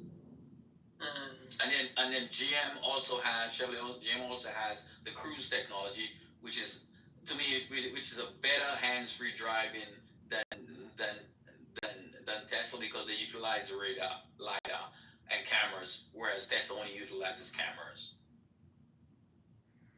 Okay. Yeah. Thanks, yo.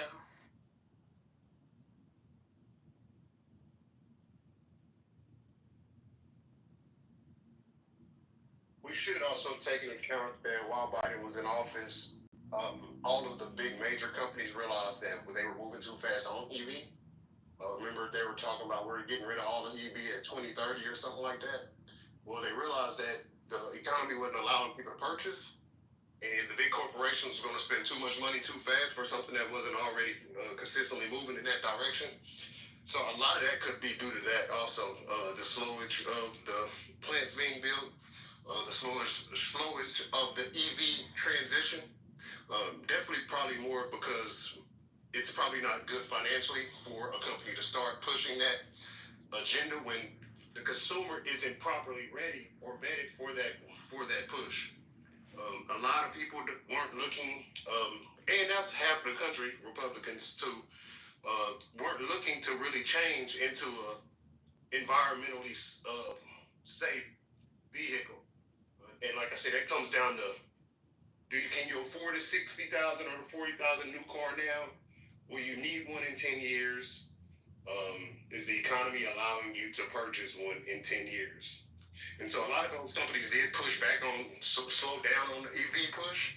So that could be a reason for why their plan actually doesn't plan on opening up until later.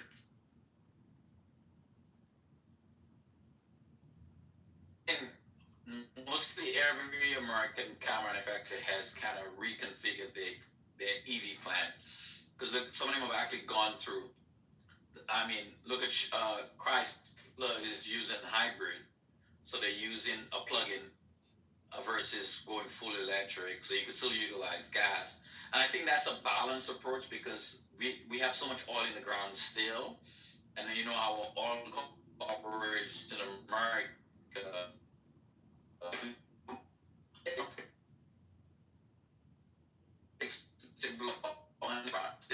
They were not just going to stand there and let EVs just totally destroy their market. So that's the pushback. You have competing industries here, and obviously the balance is that you can make plug-in hybrids, so therefore people continue to use gas, but they have the opportunity to drive within a certain distance on electric only. Well, it's electric only, but the fact is that you don't have to use gas. You could drive 100-something miles. Because like my car, I could drive 60 miles and don't have to use gas because I plug it to.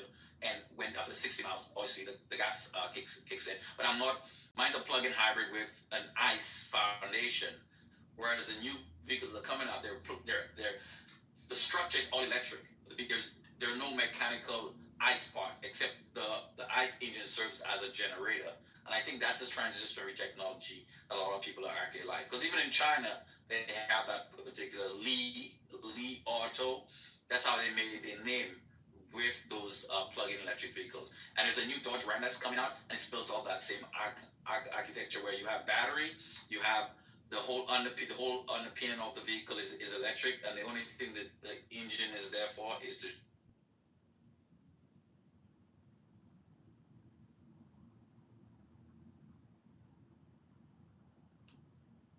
Is that me? Or did ML cut? No, I'm done speaking. Oh, okay. I just wanted to add, because now I'm reading other countries. Sorry, we were talking about the tariffs, and of course everything leads to cars, and we can talk about cars for 6 hours. But I just put an article in the chat that talks about tariffs and stuff like that. And so it says that we used to have a de minimis exception to tariffs from China, and that would be on goods less than $800. So I remember, because I used to work with Wish, that company Wish, and then it became Temu became more popular. But all these companies that sell like very cheap goods, You can expect sharp increases starting tomorrow on those goods.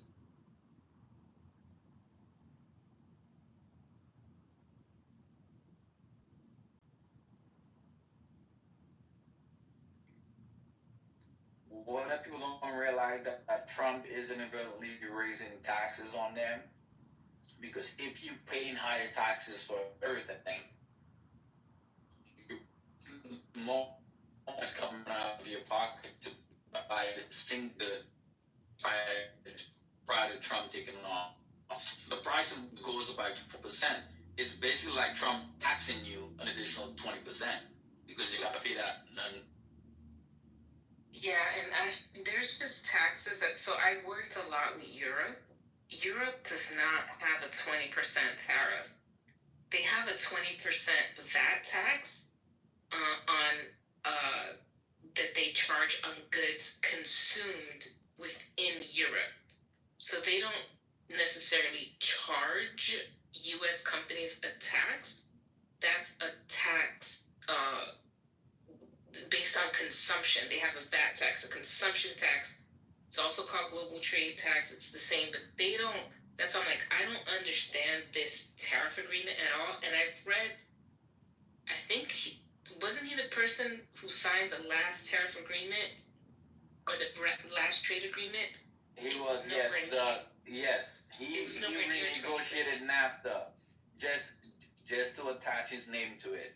And now he's complaining that it's a bad trade deal. You negotiated it. So this is a service-based economy. Yeah, I'm looking at my tax colleagues on LinkedIn, and they're like fucking flipping their wigs.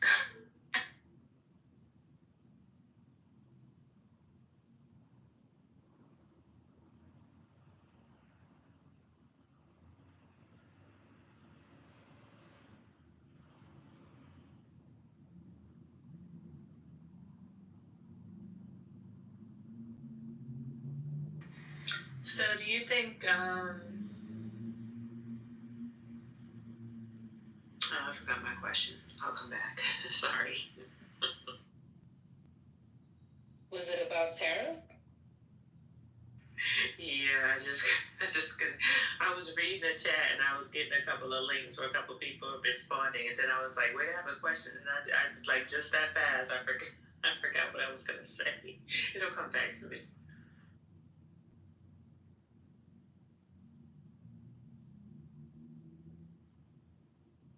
So is the art of the deal renegotiating a trade agreement that you said was bad, and then 4 years later turning around saying it was a bad deal? Is that how the art of the deal works?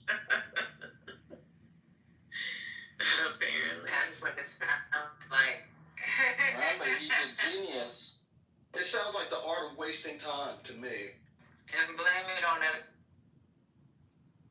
Yeah, like I'm just like, it's so distasteful. Like, I mean.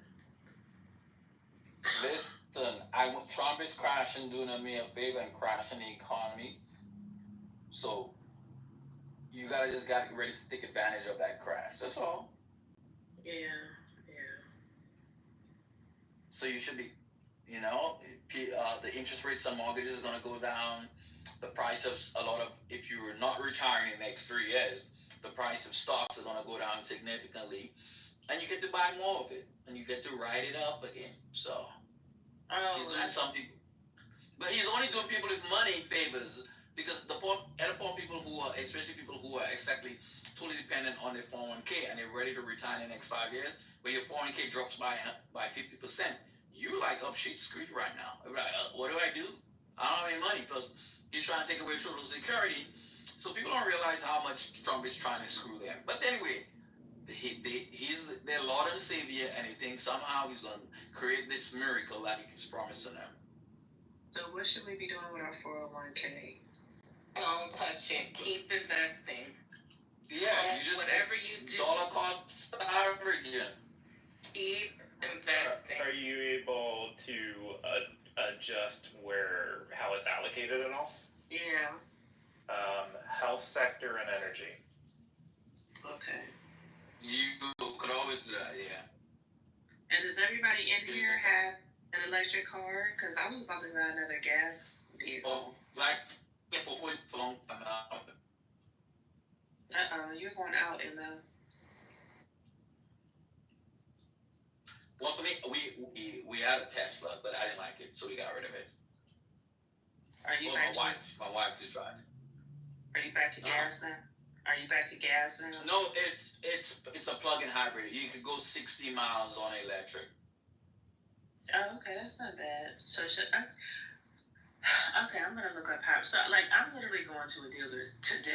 Yeah, go right now. I said it before. I found like a. Dr. Goddess, we told you at like 9 a.m. At 8 a.m. we told you go to. Oh yeah, no. I was looking. I had been already kind of looking at some things earlier, like for about a good like 2 months. You know how you just sort of dibble and dabble. And I knew I needed a new vehicle, but I looked a little bit when I was in Mexico, and then when I came back, I was like, you really need to get a vehicle while you're here before you go back, because you're gonna be right back. By the time you come back, the shit's gonna hit the fan, with the tariffs. So I was, but Trump kept postponing stuff, so it just added to my procrastination. So, today I was like, okay, look, you already looked up some stuff, like, let's look again. So I did find 2 vehicles I really like, but I think I also need to, I'm actually going to, they close at 8, so I'm going to be headed out in a little bit. But, I just thought I should look up some hybrids too. That's what I was. Let me read this really quick, because this is the global. I used to work at a global Big Four firm, and I worked in taxation and global taxation. This is a quote from the head of global taxation. I have a meeting in a minute, so I'll be quick. But he says in here, before the rates were released, he's talking about the Freedom Day. It's useful to reference the World Bank's 2022 data, which shows the average tariff rate weighted mean for all products applied to the U.S. is 1.5%, which compares less favorably with Australia's 1%, Canada's 1.3%, Germany 1.3%, so forth. So where he's getting these this average tariff rate, I have no idea, but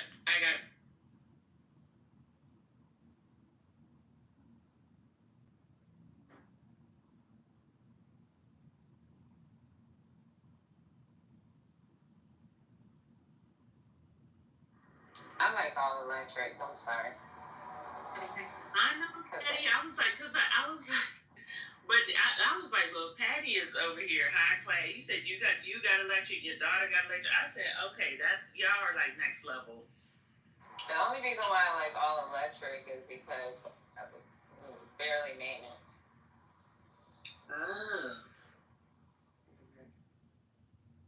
Okay, I'm gonna look up some things.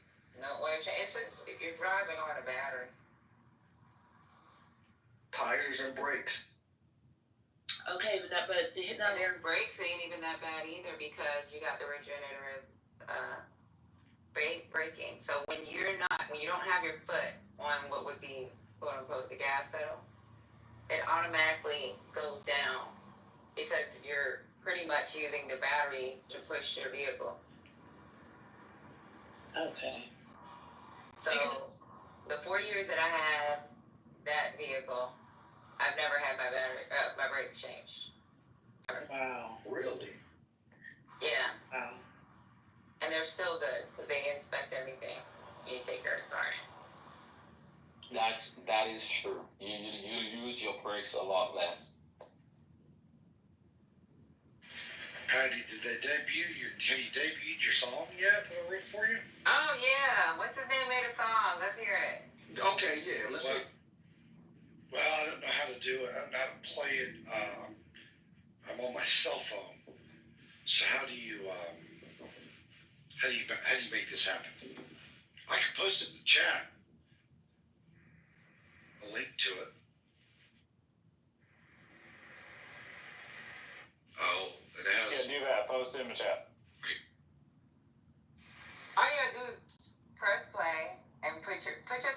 music mode.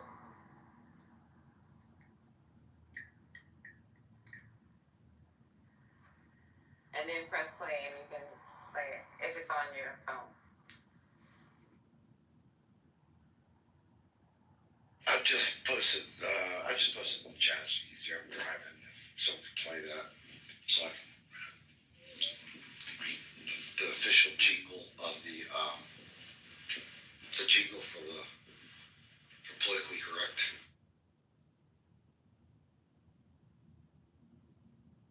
It's actually kind of funny. That took 4 minutes by the way to write and produce it. In Patty's room, we sing along. It's country as hell, but it's not too bad. Well, in the middle, we'll have a little hip hop in the middle. Who can play it? No, nobody cares how much credit I take. They really don't.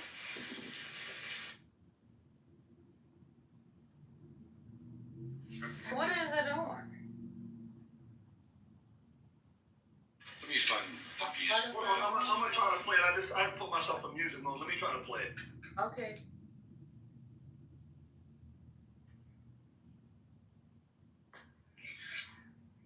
There's a place we all go when the world gets wild, where the love runs deep and the laughs run miles. Patty's got the mic and the vibes are right. Every night feels like a golden light. In Patty's room, we sing along with Andre's name in every song. Dr. AG's got the wisdom flow, and your honors keep in order, yo. That's the king, no doubt it's true. Bringing fire every time he comes through. And we all agree, no need to guess. Trust the man, he's simply the best. Andre's dropping gems, yeah, he's got that grace. A heart so big you can feel his space. We're laughing, learning, holding tight. A family formed in clubhouse nights. Oh, we miss Goat, yeah, we feel the pain. But his spirit's here, it still remains. In every joke, in every rhyme, he's dancing with us, keeping time. Patty's room, we sing along with Andre's name in every song. Dr. AG's got the wisdom flow, and your honors keep in order, yo. As the king, no doubt it's true. Bringing fire every time he comes through. And we all agree, no need to guess. Trust the man, he's simply the best. So here's to Patty and the love she brings to every heart that steps in to sing. No matter where we roam, near or far, Patty's room will always be our star. In Patty's room, we sing along with Andre's name in every song. Okay. Can you hear it? Yes, yes. That's that right there. Yes, you can hear it. Because of if you were here off the original headphones, it wouldn't sound as AI, but that is pretty fucking. It took 4 minutes to do that. Did y'all hear the whole song? Not entirely. Okay, hold on.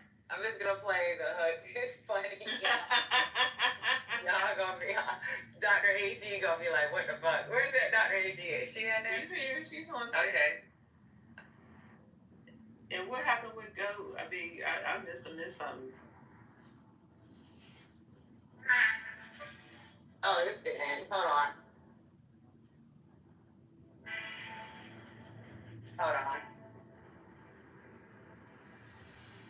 How do I play this shit again? Just scroll it back. Yeah, I stopped playing it. Like, I was near the end, but I stopped playing it because I didn't know if you guys could hear it. I had it up.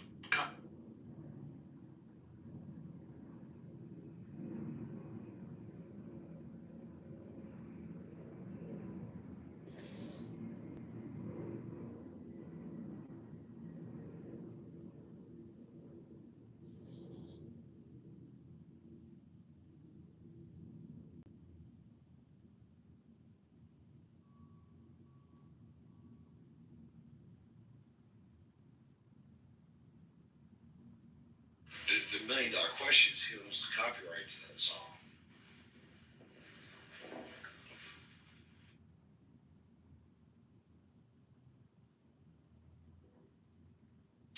Suno owns the copyright to that song. Well, it wasn't written under Suno, so it was written under ChatGPT, but I'm the one that put the ideas in. Oh, and Suno. Oh, that's a good question. I mean, yeah, you do bring up a good question. Well, then maybe ChatGPT. Or ChatGPT is a co-writer. Man, that's a good one. Yeah, copyright. Yeah, he could be they can have a co-write on it. But it's interesting. It's interesting how what the music's gonna look and sound like here in another. Of course, you can kind of tell that's AI generated production, but this is AI 1.0. Imagine what's gonna sound like in 5 years. Can I tell y'all something before you play this? Good to see you, CL. What's up, my man? I'm good. How are you? Can I tell y'all can play this thing, or can I tell y'all something real quick? Go ahead, Doc. Okay. Okay. Ford will be coming out announcing a campaign called "From America for America." It will be employee pricing for on all makes until June 2nd, and they're actually going to reduce some of their pricing. I think General Motors is planning something as well. The auctions, which is where dealers buy and sell cars, are up significantly. In fact, Toyota Tacomas are up $5,000 over their typical value. So if you have a foreign car, like a Volkswagen, especially BMW, especially a foreign European car, your value when you get into June and July, if this is still going, is going to be significant. Okay, it's going to be significantly higher. And if you're trading that on an EV or an American car, you're actually probably gonna get a great deal. The last thing I'll say is there is a possibility. I don't know if this is true, because I think it's got to go through Congress, but they are trying to pass a write-off for your interest if you buy a domestic vehicle. So if you buy a American car, you can write off the interest that you pay. That will cause things to boom. There's supposed to be an announcement next week. I do not know what that announcement will be, but we'll see. And you guys have a good one. Is Ford going to start making BMWs and Mercedes? Or Audi, because I damn sure won't be bought. I got two Hondas, used Hondas I'm driving. Old, 15, 20 years. Yeah, are they going to make Toyotas or Hondas? I'm gonna hang on to them for a couple. I will hang on to them for 2 or 3. I mean, let's wing it. They're gonna make Kias or Hyundais. Something else other than a Ford. I mean, if they are, I'm definitely interested if this is what's going on. I'm going to be paying that tariff. So how a car has to be made in America? So that's my question. Is Ford and GM, are they going to be, because some of those parts are coming out, they're shipping those vehicles to Mexico to finish them out and ship them back in and so forth. So how much of, will it just be the parts that will be tariffed? No, 75%, Matt. Yeah, no, there's Sandra answered it. Nobody knows, because it depends, like you just said, the cars and the parts can cross lines so many times. But yeah, if it's 75%, great. Sandra, 75% what? 75% what? 75% of the car of the components need to be American.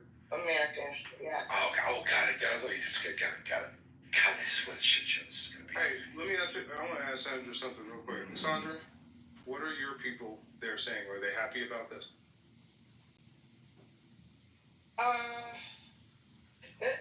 Nobody's happy.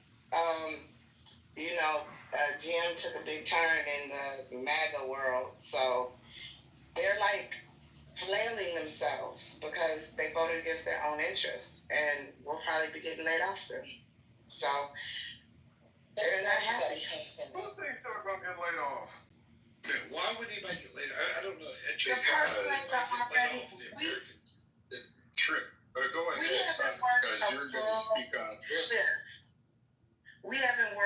double shift in the last 2 weeks.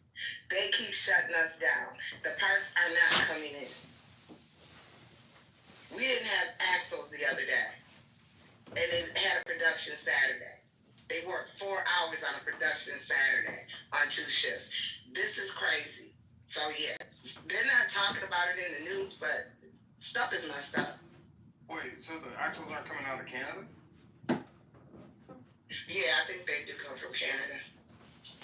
I haven't been in on that side of the plant in a long time, but yeah, most of that stuff was Canada and China, because I worked in engine dress.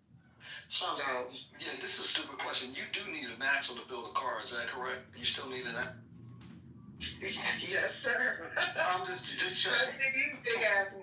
We built Traverses and Enclaves and the GMC. So the Acadias. So these suckers are huge. They're 7-passenger vehicles. Now, how?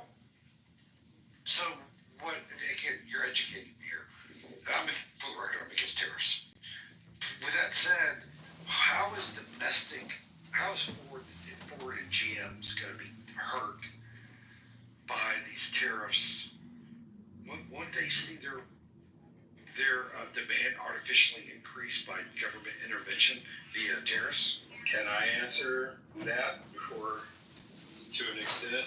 And I yield to Sandra on who's in one of the factories here in Michigan. But I shared this morning. I shared it in another space. I'll share it again. That one of the programs that I was on for an OEM design program is for a vehicle that's coming out. It was scheduled to come out in 2029. Instead of bringing "quote unquote" the factory back here,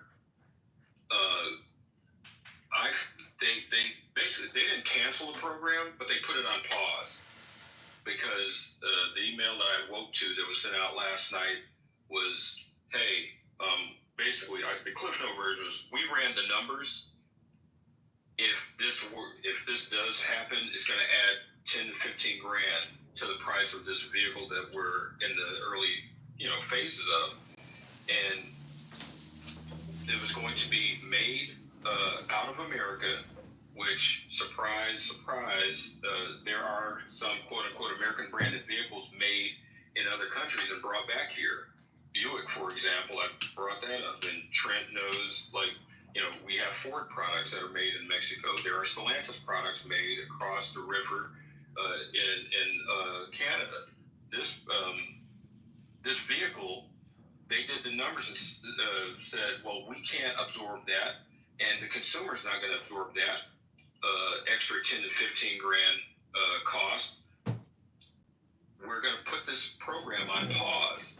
So what that does now, okay, that's one less option for a consumer to consider when they're in their car buying phase. And 2, what jobs is that bringing back? It's not bringing back any. Because when they ran the numbers, they actually saw that it was going to lose them money.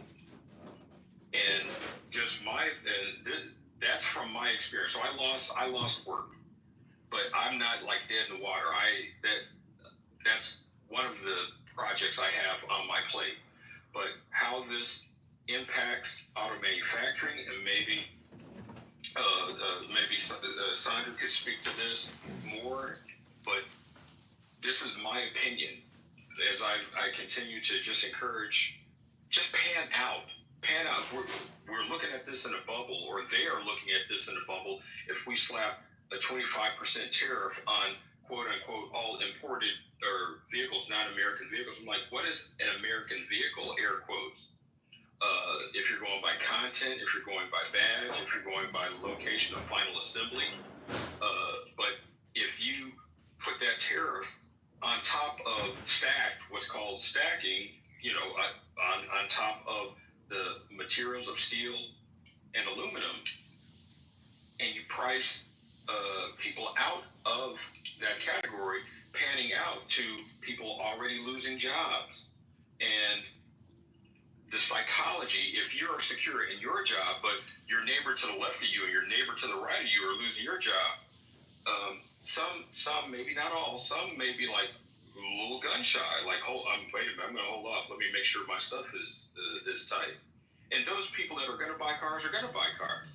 But the ripple effect, as Sanders pointed out, like for axles, for example, or other components, the supply chain that it takes to manufacture a car, that's what freaking drives, like, I guess, I don't want to say drives me insane, but just makes me scratch my head. If I had here, I'd pull it out, because I'm like, dude, it's not just about making a car, it's about every single component that goes into that vehicle. Some of the Buicks that are made in China, their suppliers are there for that, and they're brought back here. It's a lot of the vehicles that may be impacted, in my opinion, based off of the information that I see on a frequent basis, are going to be lower end models. Bloomberg just reported that Mercedes is considering just stopping importing their low end, quote unquote, entry level models, because it's just going to be counterproductive and not good for a business case. So one, that's going to like remove that lower cost option for somebody shopping in that segment. Now what? And then I'll park on this because, you know, like all of us, I'm multitasking while I'm listening in. But think about, it's not just a car. When there's a manufacturing facility with people working in it, when their product's hot and you've got like a second shift and a third shift, but when things start to slow down, okay, now we're going to get rid of that third shift, we're going to get rid of that second shift. What about the people that are working that first shift and they're like, hey, I'm still working, maybe, you know, we're maybe not to capacity. Now I'm going to hold on to my pennies. Now I may not go buy that extra thing that I need, whether it's I'm at Costco and I'm going to, you know, dial back a bit, or maybe I'm going to get some clothes, or maybe I'm going to go on a trip. The ripple effects, the supplier base, tier 1, 2, and 3 suppliers, the dealerships, the ripple effects, and that's what kind of gets me. I'm not, yeah. So I'll hopefully that answers your question, but just a different perspective. Now, Matt, I'll be real quick. It's going to be good for GM and Ford and Salinas, especially if they announce the write-off for domestics for income. If that gets passed by Congress, it's going to be it'll be substantial. If you don't like a Ford, the Lincolns are pretty nice. I understand people don't. Not everybody likes American cars. There is going to be some. And Brian, I am. I'm sorry about you losing an opportunity there. I mean, you're a great guy. I know you'll be okay. But he is right. It will be the less expensive cars. Those are the ones that are usually manufactured, especially in Mexico. The lower end cars will actually be higher. So if you're thinking about getting something lower end, I would move very, very quickly. Okay, you guys have a good one. So my next question is going to be, look, if these tariffs are going to be here forever, okay, then I could go to if I had a billionaire friend and go, hey, these tariffs are going to be here forever.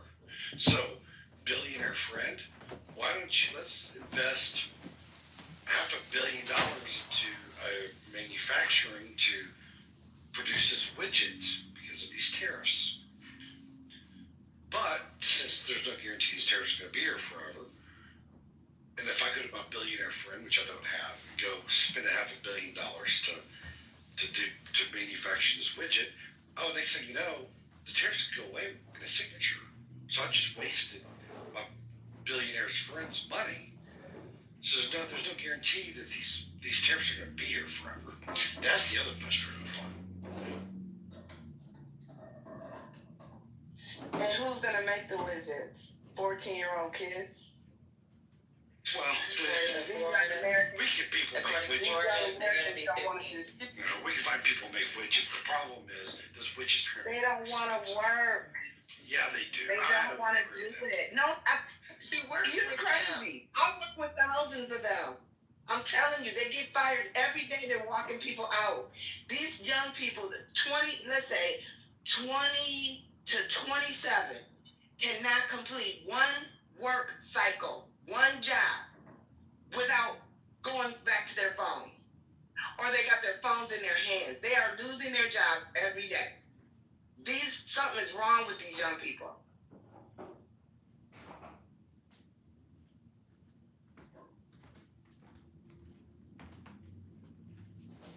It's about 7,000 of us in my facility. And we have 3 shifts. So we won't be having 3 shifts. It's not going to last. There's no way. Because people are going to be like me and just stop spending money. I'm stacking cash. I'm not buying shit. But seeds for my garden.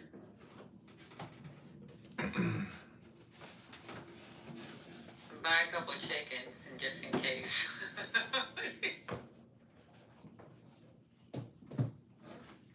I thought about it. I don't think my dog would like that. You might not get no eggs. I wouldn't get, because he eat the chicken. I got a husky. That's what I'm talking about. You might like it.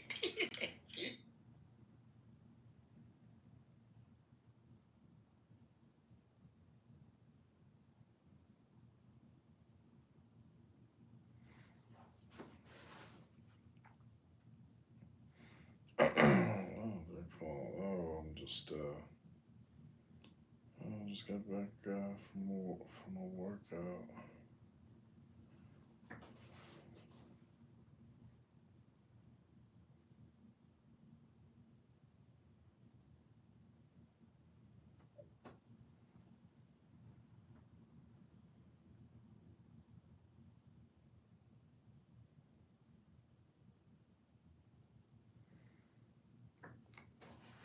Have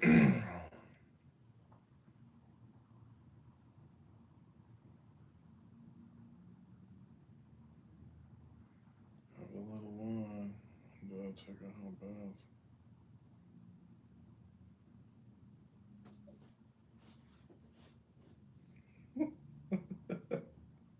It's true. It's true. I often get comments that people can't read me. But what can you do? I got low blood pressure. I don't know. I have a poker.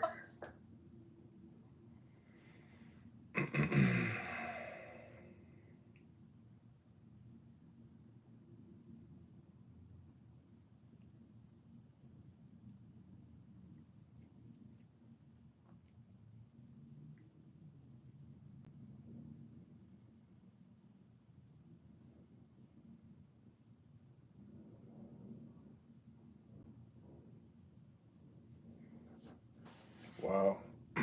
Can't find anything interesting.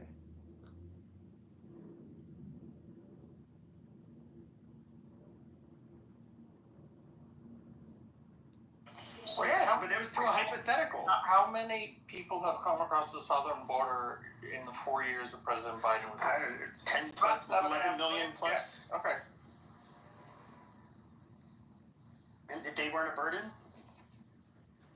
Doesn't seem to be. We don't like it. You're a burden. I bet you're a burden, and you're upset. You're just resorting to like petty No, it's not.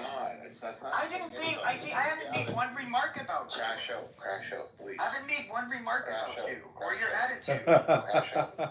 Come on, Pepe. You're not even intelligent enough to have a fucking debate. It's pathetic. You Jews are supposed to be a little bit smarter than us. What do you mean, you Jews? It kind of sucks that you don't. Kind of sucks that you don't live up to your own expectations. It bothers you. It bothers you. You're not debating. You're just like doing this childish content. Yeah, I know. You're too fucking stupid. No, because I'd have to be really stupid to win an argument with you. Because you're dumb. That's literally not the case.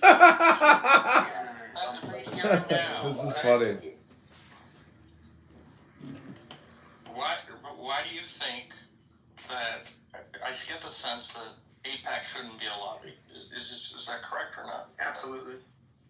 Okay, so there's a carve out in all the other lobbies. Mm-hmm. Big pharma, big tobacco. They're not foreign nations. What? They're not foreign nations. Neither is AIPAC. It's for affiliation. No, What?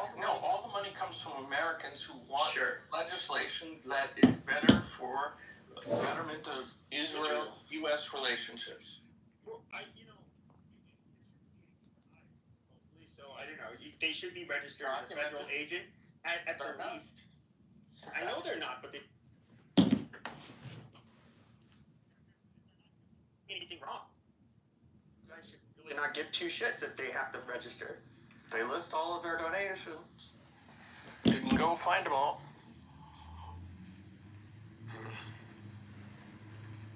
And of course, yeah, it has nothing. Israel and as you know, Americans that are supporters of AIPAC, you don't think that they're in constant communication with each other, coming up with strategies when it comes to PR and what they would like Americans to agree to. Wasn't there like an article released that showed that like a lot of journalists and news anchors or something that they're like double spies or something, and that they Thomas Massey put forth an amendment about dual national citizenship. I don't even care about the dual national citizenship part. Like I think people they overplay that. It's called legislation, Dr. Pepe. It's in the books now. Thomas Massey put it out. Look it up. Amazing.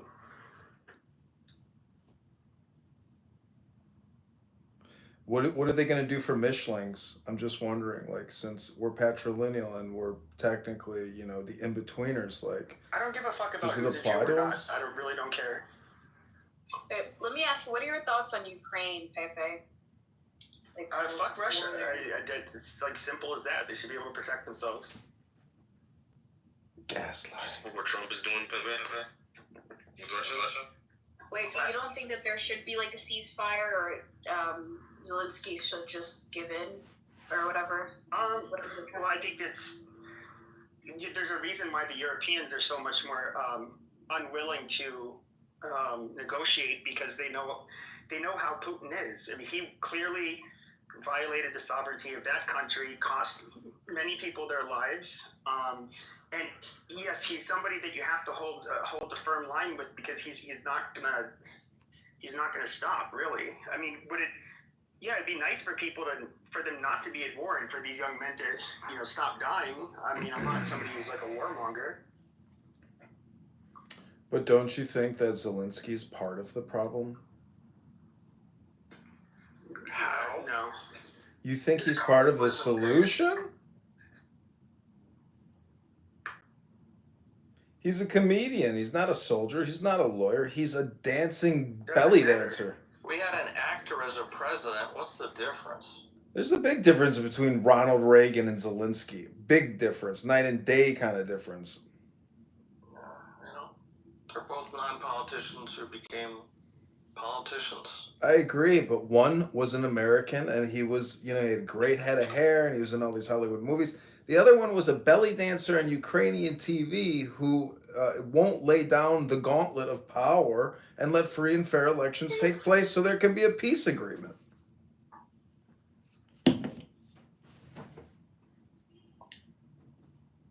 You're assuming some outcome of elections would cave to Russia. He's done. Yeah, they're going to find a peace candidate internally in Ukraine who can negotiate with Putin and call it quits and end the war. Zelensky is a money-grubbing little rat, and you saw him in the Oval Office. You saw his attitude, an ungrateful little brat. What would you call Putin? Wait, let me ask you, so is Ukraine going to join NATO or no? No. It should never be on the table. Okay, so wasn't this whole war started over that? So aren't we... That's what Putin says. No, not in 2014, no. It wasn't even in discussion in 2014. Zelensky would love to join NATO. Are you serious? That's what he wants to do. NATO's not... You have to be invited. He'd love to, sure. I don't know if you saw the news, but Germany for the first time is deploying active duty soldiers in the Baltic states. So Germany is positioning soldiers for the first time since they were defeated in World War II to counter Russia. This war is not slowing down. It's only escalating because of the Europeans. The European Union and WEF is the problem. America's not the problem anymore because now we have Trump. The problem is the European leadership. They are woke and they are sociopathic.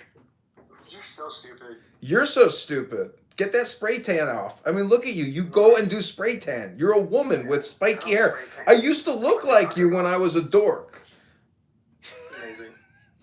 Fucking guy. Hey, Jacob. Hey, Joliet Jacob. Joliet Jacob. Hey.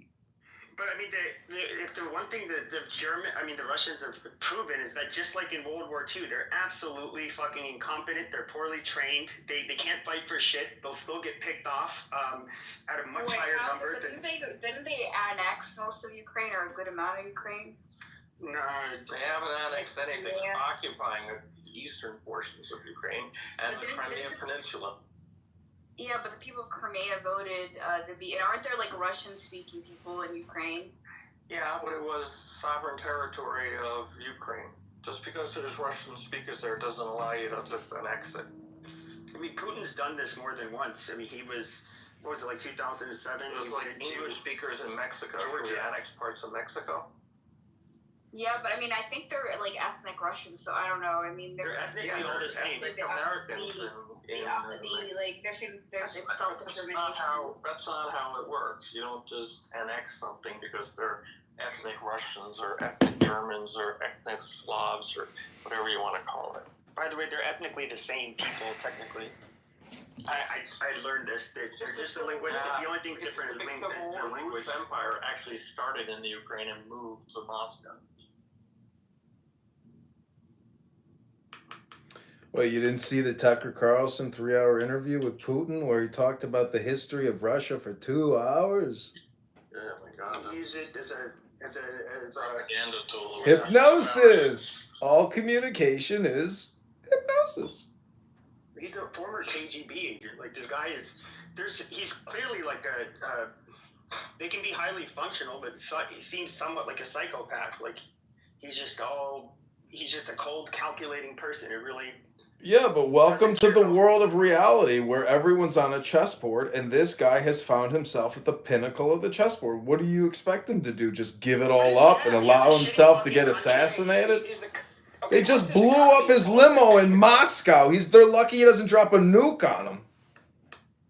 There's a shitty country that doesn't even they have like tuberculosis and all of these fucking diseases that even Mexico doesn't have this big of a problem. The average person in Russia only lives 57 years. And you can look at their crime rates even before the war. Like, that place it's a fucking shithole. Well, welcome to hell, Dr. Pepe. Welcome to hell, because they are engaged in a life or death struggle for survival and they know it. Yeah, right.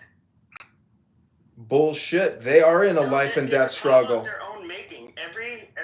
Every intelligent, educated young man that grows up in Russia ends up fucking leaving. Nobody stays there. They're losing. You got to understand their system pairs ours so fucking much. It's unbelievable. It's not quite 1-to-1, but in structure it is. The former Soviet Union and the United States of America are like the yin and yang, the Tao, the black and white. And Russia is a very advanced society. And so you're shitting on a world superpower. First off, the Soviet Union was twice the population as Russia is today. I know, but they still have intercontinental ballistic missile systems with doctors that understand the highest levels of technology on the human. Listen, you can't underestimate the power of Russia.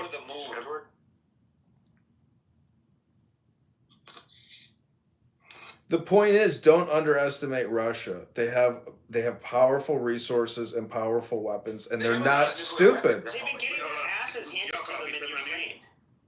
Do you think that they're not intelligent? That they're not playing this out in an extremely advanced, intelligent, hyperdynamic way? They are extremely mercurial. Putin is a survivor. They are survivors. He's basically willing to have a very corrupt country. He's willing to have tremendous, just like the Soviets, to have tremendous amount of losses. Just throw his dad into the meat grinder in order to keep a war going and to get what he wants. But it's not sustainable. I mean, if Europe decided they wanted to take on Russia, they they would stomp the living shit out of Russia. I mean, it's not even a question. They're not an advanced. Dr. Pepe, the point is Donald Trump is on national television today saying they're going to find peace, that these young men are going to stop dying. And when you hear Donald Trump say that, it's going to happen. What's wrong with finding peace? Nothing. It needs to happen now. It doesn't happen now. It'll happen. You have to wait. Well, I say peace now. It's nothing wrong with that expression. Well, you're living in a fantasy world that doesn't exist. Oh, well, welcome to Clown House, the center pit of hell. The center pit of hell. So wrong with you?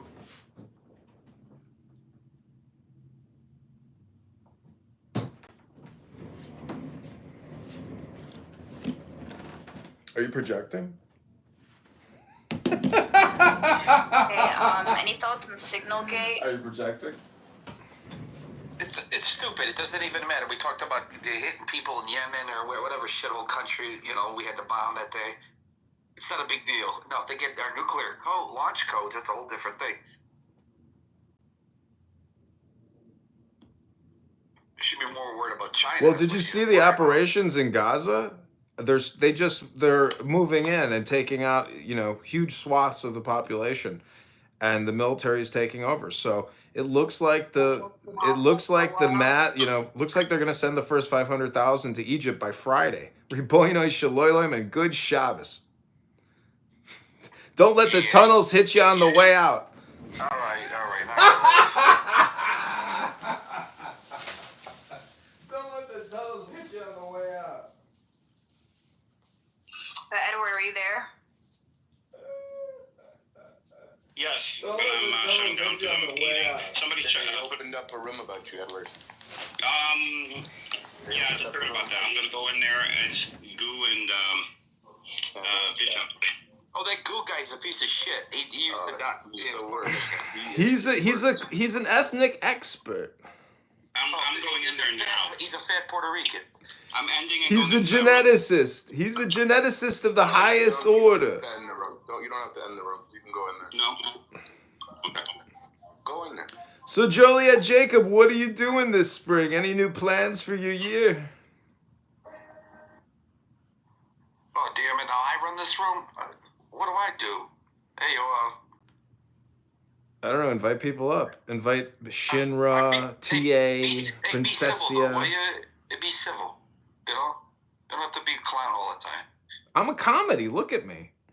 Okay, but there's a lot of comics here, so Just look at it. Look at my PTR. Look at it. Just look at it. Doesn't mean you're Just funny. look at it. Look at it. Just look. Just look at it.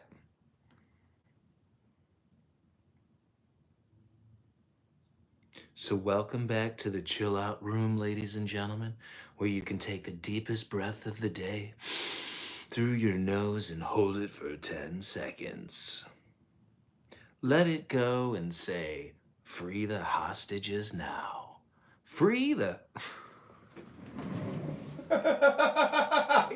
Joliet Jacob kicked me. Oh man, this is honestly very funny. I hope you guys are enjoying this. Ugh, I might have to use my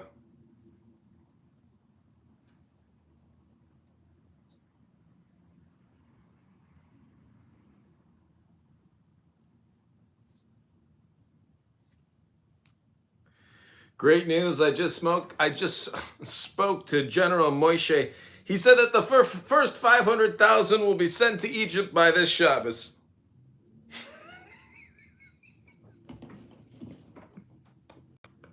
I don't even know if they could hear me. 500,000 what? Survivors! From where? From the Gaza.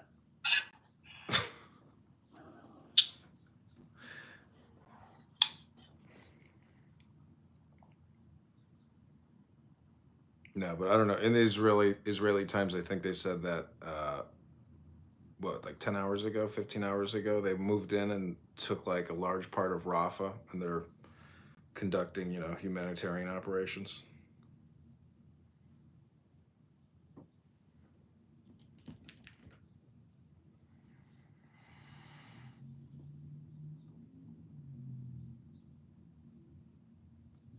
I'll post the link in the chat.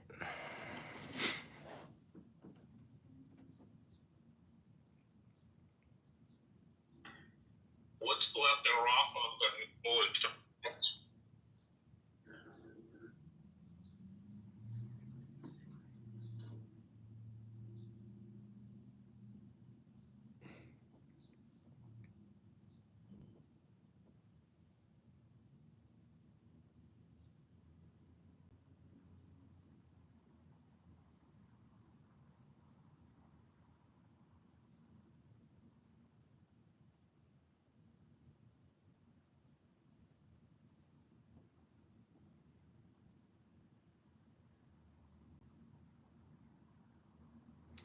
So, for those of you who are thumb impaired, it says Netanyahu says IDF carving new corridor across Gaza to cut off Rafah, pressure Hamas. IDF chief vows that the only thing that can stop us from advancing is the release of our hostages as troops launch new offensive accompanied by heavy airstrikes. PM Benji said Wednesday that advancing IDF forces were carving out a new security corridor across southern Gaza that would likely cut off the city of Rafah from the rest of the strip, as Israel seeks to pile pressure on Hamas to free the hostages. Israel is shifting gears in Gaza and creating a second Philadelphia route, Netanyahu said in a video message referring to the corridor on the Gaza-Egypt border. IDF forces are seizing the Morag corridor, said Netanyahu. The route, which separates Rafah from Khan Yunis to its north, is located where the Israeli settlement of the same name once stood before it was evacuated during the 2005 withdrawal from Gaza. Netanyahu has made continued Israeli control of the Philadelphia corridor a top priority in the ongoing ceasefire negotiations, insisting that an IDF withdrawal from the route would allow for the smuggling of weapons into the strip. Nonetheless, he agreed, as part of the January hostage deal, to fully withdraw Israeli troops from the Philadelphia corridor by the 50th day of the deal, a clause Israel has gone on to violate. Israeli troops remain in the corridor and have expanded their presence there as well. Israel has also reasserted control over the Netzarim corridor, also named for a former settlement which cuts off the northern third of Gaza, including Gaza City, from the rest of the narrow coastal strip. Both of the existing corridors run from the Israeli border to the Mediterranean Sea. The move is part of an escalating IDF military campaign to press Hamas into accepting Israeli terms for a ceasefire and hostage release deal. Israel's pushing forward from the north and south, evacuating civilians towards central Gaza. We are now cutting off the strip, and we are increasing the pressure step by step so they will give us our hostages. The longer they refuse to give them up, the more the pressure will increase until they do, Netanyahu said.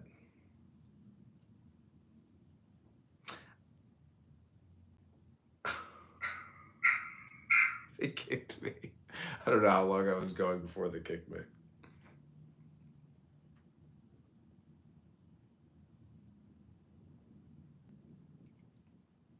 Not accepting. Hold on, because you're not accepting of the previous scripture, which is also haram. And I challenge you. I said, tell me something that the United States auto designers have done. What innovative thing? There's nothing. There's nothing that they've done. BMW, Toyota, Volkswagen. They've been innovating while the United States sits on their asses and just think that they can just get by. And then when times get hard, they run to Daddy Warbuck, the government. أنا تقريبا أعرفك قبل سنة مسكرتي أيام فلايت. Assalamu alaikum. They kicked me from the room real quick.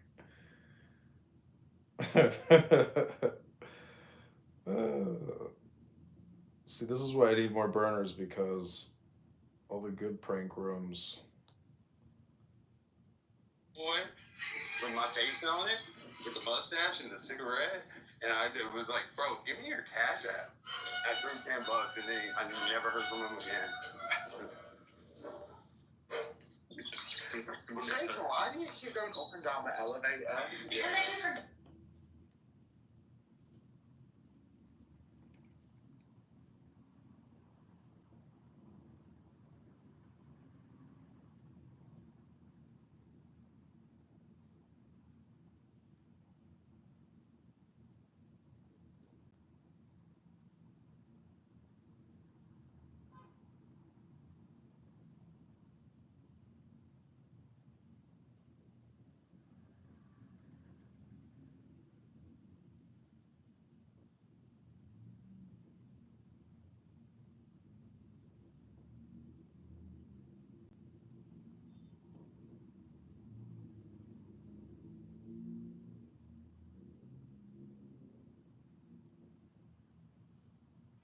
All right, give you back to the world famous chillism. Story that he reads whilst he drives.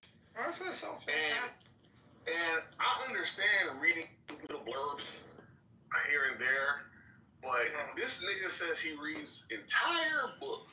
Welcome back to another episode of Low IQ Dumb People talking about nothing and wasting all their time because they're bored and have nothing better to do! AKA Chillism, the mind rot virus of Clown House, starring TBI Nathan, TBI Concrete, and TBI Lion! You know what I hear? Oh, that's alright. That was like they come you to complain. He's a cock, is what he is. It comes in and tells I'm not everybody gonna put the that PSA he's in alive the chat. being on Clubhouse while he's Have fun. wasting his life being on Clubhouse. Y'all gonna let everybody else scream, but not him? That's so wild. Ain't that a bitch? That's But just he so does wild it, to me. He does it every single time. Way more entertaining than Concrete. Yeah, but so do you guys. You guys yell all fucking day, every day. Like, I if am you, organic. Marcus, what are you doing? Yelling at somebody. not yelling. That's what I'm doing. But you know, Concrete, you're advocating for yelling.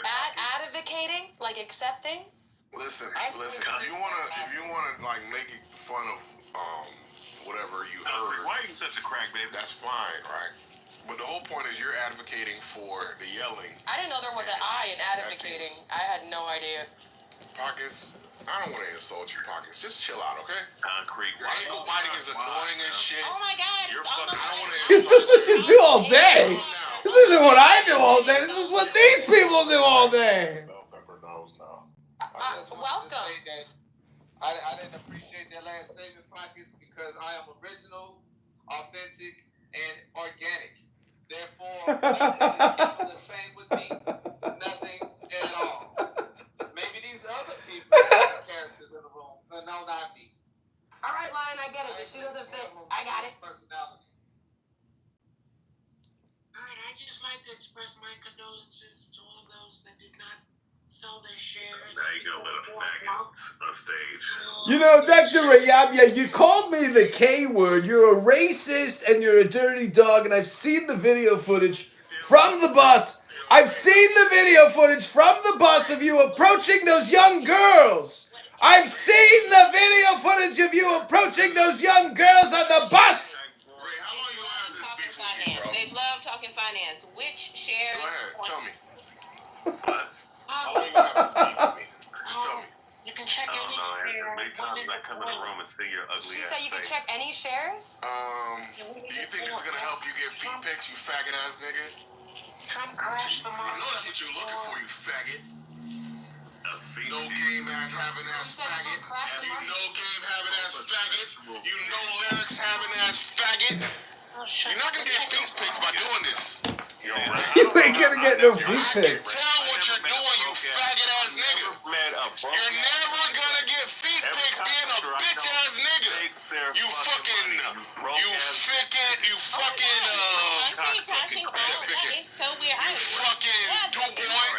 I think selling the shares this quick is kind of dangerous. I would wait it out. Yeah, the market crashed, baby. The stock market has crashed. The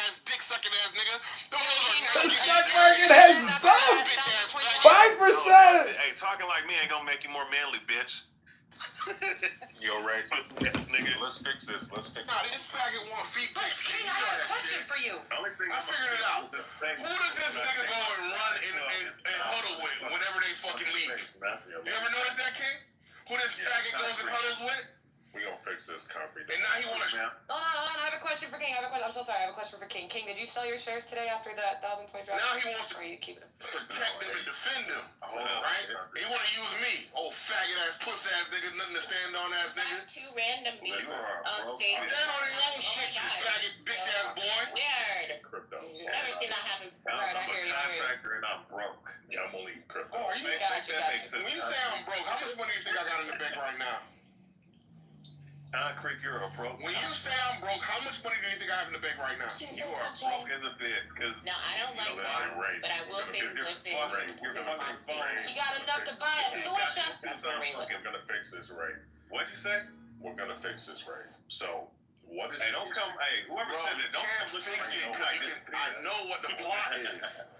We're gonna chat. The plot is the lady. Yeah, what was the issue? Y'all was not going for this issue. Y'all are not going for the same women, so what's the issue? What's same women like wrong? Like yeah, Ray. There should be wrong with this. Now keep in mind, I do hate concrete. There should be no concrete. Right now. Ray, there should be zero. It's not entirely unattractive. Concrete is a bitch. I just like you like to throw ass on the stack. Ray, I'm trying to say that be up in this room. It's not So normal. I'm gonna check him every time I come up in the room. You know what I'm saying? I just wanted to say really quickly that the market did not crash. It actually went up. Thank you, Lion. Made money today. Thank you. There was no 1,000-point jump. The person that said it, remember this is the person that used to come in the room and tell everybody that Kamala Harris had already won and Donald Trump had given up or some shit like that. So anytime this person speaks, it's really just the opposite. That's all. That sounds cool. Well, that makes it a debate. So Ray. What was that? What point were you making? Point taken, so that we can sort of like. Anyways, so Ray, so what's the issue? Oh my God. One more policy. You guys are not. You're lying. Rip your larynx out of your throat so that you can't say that. Yo, that 5%. You know how they ask. You know how they had that 5%? You're lying on. Abraham Lincoln was black. You're lying. So now that's something else we could investigate. All you motherfuckers, shut the fuck Is that a up. claim Now on you the talking about table? shit. Go wash your ass. Is that a claim on the table? Abe Lincoln was Fuck up, black. Absolutely. Why nobody laugh? Abe Lincoln. Well, hold on.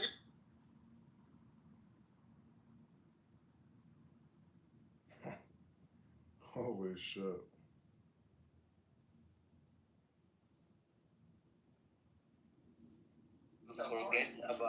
You forget like the whole idea of the stories to teach you how to do right. I have the entire Potato mantis? potato fries and chips. Can I get The bad way of managing his money. Came here is crazy. No, he had a bad way of managing his money. You know what I'm saying? Like, I'll tell you one thing. Like, I've never Has he ever asked you for money, Bella? obviously every fucking time. That's the only thing he would call me for fucking money. And I never declined.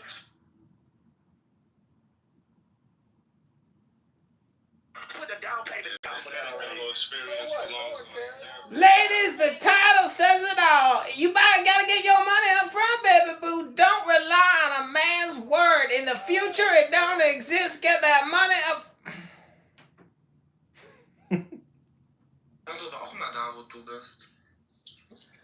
Assalamu alaikum.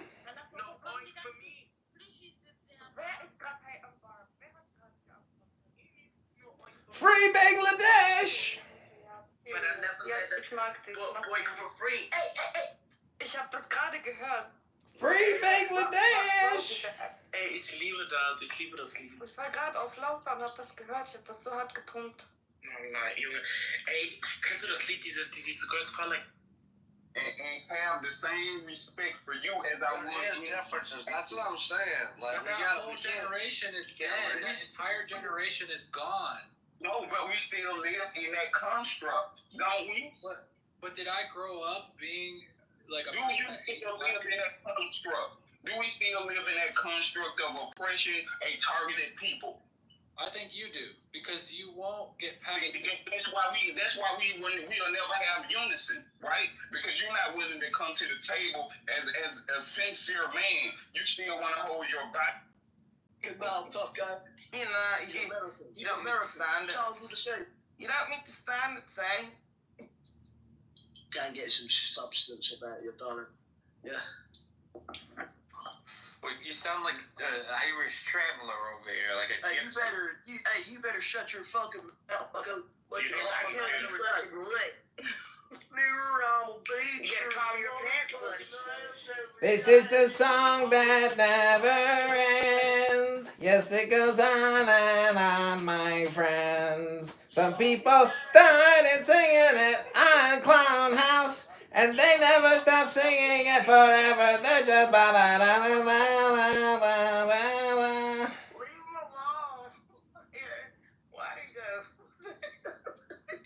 Lamb chops. Don't let this app change you, clowns. Stay clown forever. Clown life. Clown forever. No, this guy's full of shit too. You can kick him. No, Jacob is full of shit. This guy lives in his dad's basement in Joliet, and he hasn't been in Lakeview for 6 months to see his girlfriend because she don't want to see him no more because he can't even afford to pay for a dinner. So he actually fucking knows. What the fuck are you talking about? So I used to live in Lakeview. I talked my life story. He knows it. But I'm gonna shoot him in the head if he ever comes near me in real life. I'll tell you that much. Oh my God! He just made a death threat. He just made a death threat. Book it. I'm sending the clip to the FBI. I'm gonna let the FBI know that Joliet Jeff, he's a criminal. He's making death threats. He's making death threats on the internet. I'm calling the FBI. Wasn't me. It was that dude right there. Shit. Joliet Jacob is so tough. Joliet Jacob's a tough guy. He's in the Italian Casa Nostra up in Joliet. Yeah, that's what it's called. His dad was in the Marine Corps and he disowned Jacob. Jacob didn't want to join the service. His dad thinks he's a failure. So this guy will get shot in the head if he comes to my house. He's gonna shoot me in the head. Yeah, you come to my house, I'll shoot you. Why would I want to come to see the cockroach party in your basement? Hey, comedy, make sure you follow the house if you want to be on the stage. Oh, my bad. Let me cash in that pink ticket. Cash in your fucking pink ticket, bloke. How the hell do I join this room? I don't even see how. Go to the fucking button, you fucking. I clicked it. No, I'm already in this house or something. Alright, so go out and come back fucking in, you know? Oh, I see. It's not rocket science.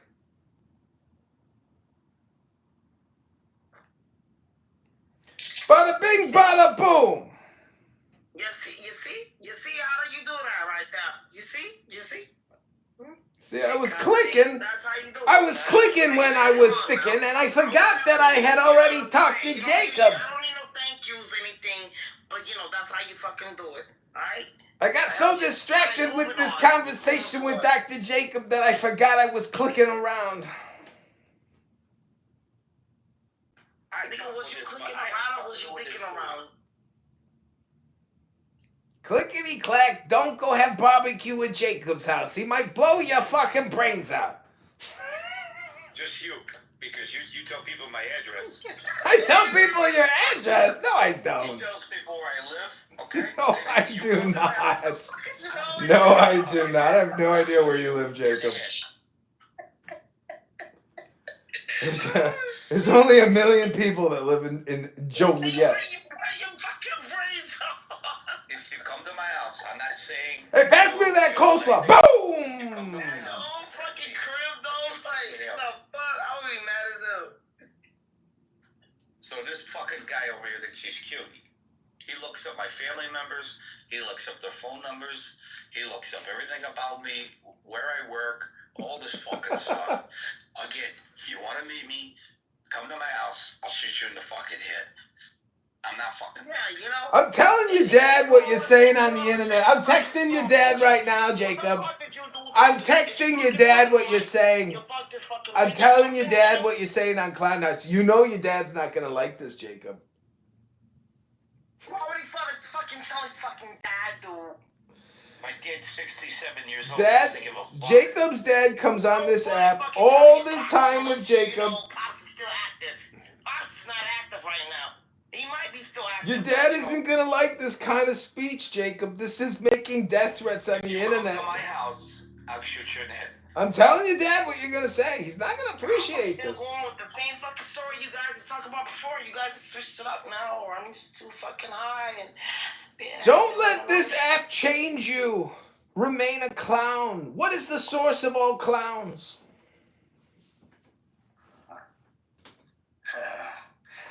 The source of all clowns. You mean like the association? I would say like a circus, a carnival. You know, kids party. You know. No, the source of all clowns is the super secret clown sorcerer at the center of the clown universe that created Clown House. What the fuck you telling me? Stop busting my chops here now, you got a whole fucking secret fucking cult of clowns and shit. Just look at it. Just Just look at it. Who the fuck is looking at it, y'all? Just look at it. Looking at it. And you need to call fucking Vinny and tell me. Just look at it. Because he owe me some fucking money. I want my fucking money. He's not picking up the fucking phone, you know? Are you doing an impression of me? Would you look at it? Just look at it. Shut up, dude. All you do is fucking talk. The fuck are you? Deadpool over here? Nigga, where you from? Chicago. He knows where I live. Well, I didn't ask you. Oh, that. Jacob, Chicago, Jacob. Damn. Now you just got comedy. He doxed my ass. Hey, what up, nigga?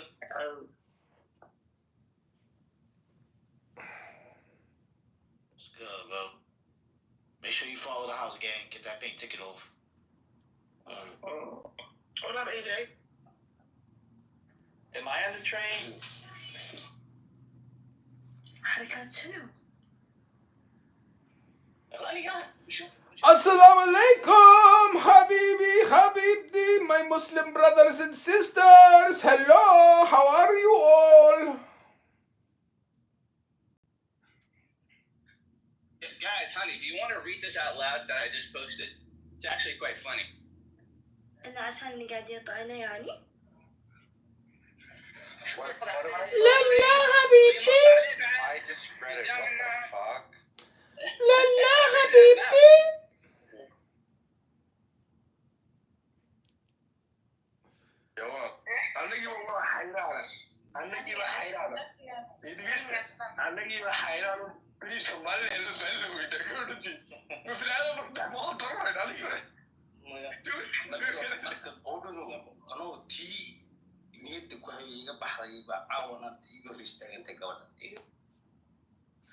Bro, my dad lives around QC signs, man. I must have been on there. Must have saw, yeah. No, fuck them years ago. If you see them, is it still on site? 100 billion, gazillion, trillion, billion, infinity percent. Yeah, obviously, what the fuck? I don't know. Change his life. But then again, some people can grow up and just. That did not change my life, bro. That did. Yeah. Living her best life, like she would not. She's been celibate for like 2 years. I know she would not. She just can't. She knows, like, one thing else I can't stand about these bitches is some of these bitches want to try to downplay a bitch for having hoochie coochie. One thing thing about me is I love me some Sexy Red, okay? You know what I love about Sexy Red? Sexy Red already knew when she was fucking 17, when she got her heart broken at 17, that she wanted to be a thought. So what if you want to go out there and show that hoochie coochie? I ain't saying going out here sucking niggas up and fucking and all this other shit. What I'm saying is, bitch, do what the fuck you want to do, when you want to do it, how you want to do it. Okay? Fuck what these old ass niggas talking about, because the older that they get, the sicker they look. But when these black women get older, for some goddamn reason, you bitches start looking younger. But that ain't no strategy for getting money with the coochie hoochie. That's just spreading the hoochie coochie and not having a good strategy for getting all the money with the hoochie coochie. Comedy, I don't have time for your trolling today. I'm just saying, give out good advice and help the hoochie coochie get the money. Nigga, how the fuck you gonna tell me to give out good advice and you got a whole damn frog on your PTR? I'm just saying, I seen it done. I see some girls work that shit. Now they live in Dubai and drive a Bugatti and got a $5 million condo. Yeah, you sit your ass in that goo. Sit your ass in timeout. This is the weird shit I be talking about. You niggas must not have no hobbies. The fact that y'all gotta get y'all asses on here and troll, do all this. That's why you got a bunch of niggas sitting over there on TikTok and Instagram wearing wigs and shit for fucking comedy. What's with y'all? Instead of y'all coming out of the closet and say, you know what, I really want to be a woman. Some of these motherfuckers actually rest in their femininity, okay? They out here going to go get these procedures done, okay? That's why a lot of you niggas can't tell the difference between a man and a woman. Sitting over there talking about, well, I got to see the coochie first to determine if this is a man or a woman. And then I learned from the other day, Elsa, these niggas is talking about the more makeup these bitches wear. When these bitches wear makeup, it reminds me of them being masculine. I said, oh, shit. More So Monica, I'll tell you this. From the investments that I made with the positions that I'm I bring in a consecutive bring in every month or somewhere around $10,000 to $12,000 in investments. This is not a breakfast room. This is not a breakfast room. At best, right? And I treat toasters through the same. These are not to just wake up in the morning. Cappuccino left because I did promise. Too much sugar in that. Way too much sugar. It's definitely a good treat, you know, like sitting down, a glass of milk and toaster strudel. You drink milk? Yeah, I do. Oh but my it's God. like You also drink cum too, you bitch ass nigga. It's not. Faggot ass little nigga. As a black African Nigerian woman, the idea of my lactose intolerant self-indulging a glass of milk. I'm not really like. You be doing FGMs on yourself. Milk doesn't fuck me up. Cheese You doesn't fuck fuck that me clitoris off, nigga. Like, no, I'm not allergic Bitch to ass anything. nigga, you. Wow. Yeah, didn't nobody give a shit. No. Semi-retarded motherfucker. As long as you want to get back to your Yeah, whatever. I don't give a damn what you talking about now. Listen, I ain't even listening. I'm just going to, every time I hear your little funky voice, I'm going to go in on you, bitch nigga now. You got my attention. This all you want is you want dad's attention. You got it.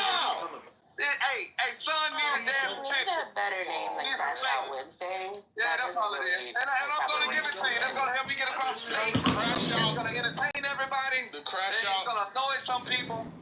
The crash out. Son, you want my attention? What you want to say? Go ahead, get it out. The crash out to intellectual discussion ratio is off, right? Typically, we have slightly more diversity. Welcome back to angry black men complaining and arguing about nothing, wasting all their time every day on a social audio chat app called Clown House, where low IQ dumb people who are bored talk about nothing day after day, 7 days a week, 30 days a month. Unbelievable, lying. Why don't you ever have a mod green button, line? Because you're a chatterbox. You don't shut the fuck up. Shut the fuck up, you chatterbox motherfucker. You never shut the fuck up. Try to meditate, go to the gym, read a book.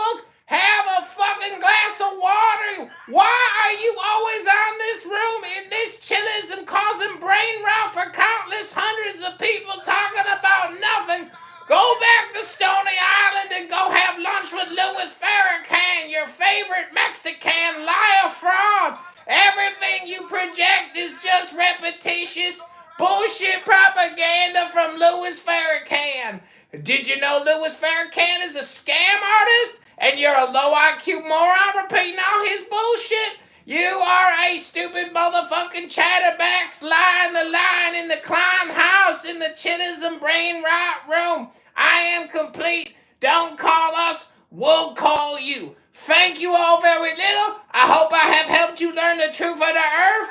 And I gave you a good math lesson. So maybe one day you can go to Mars with Elon Musk.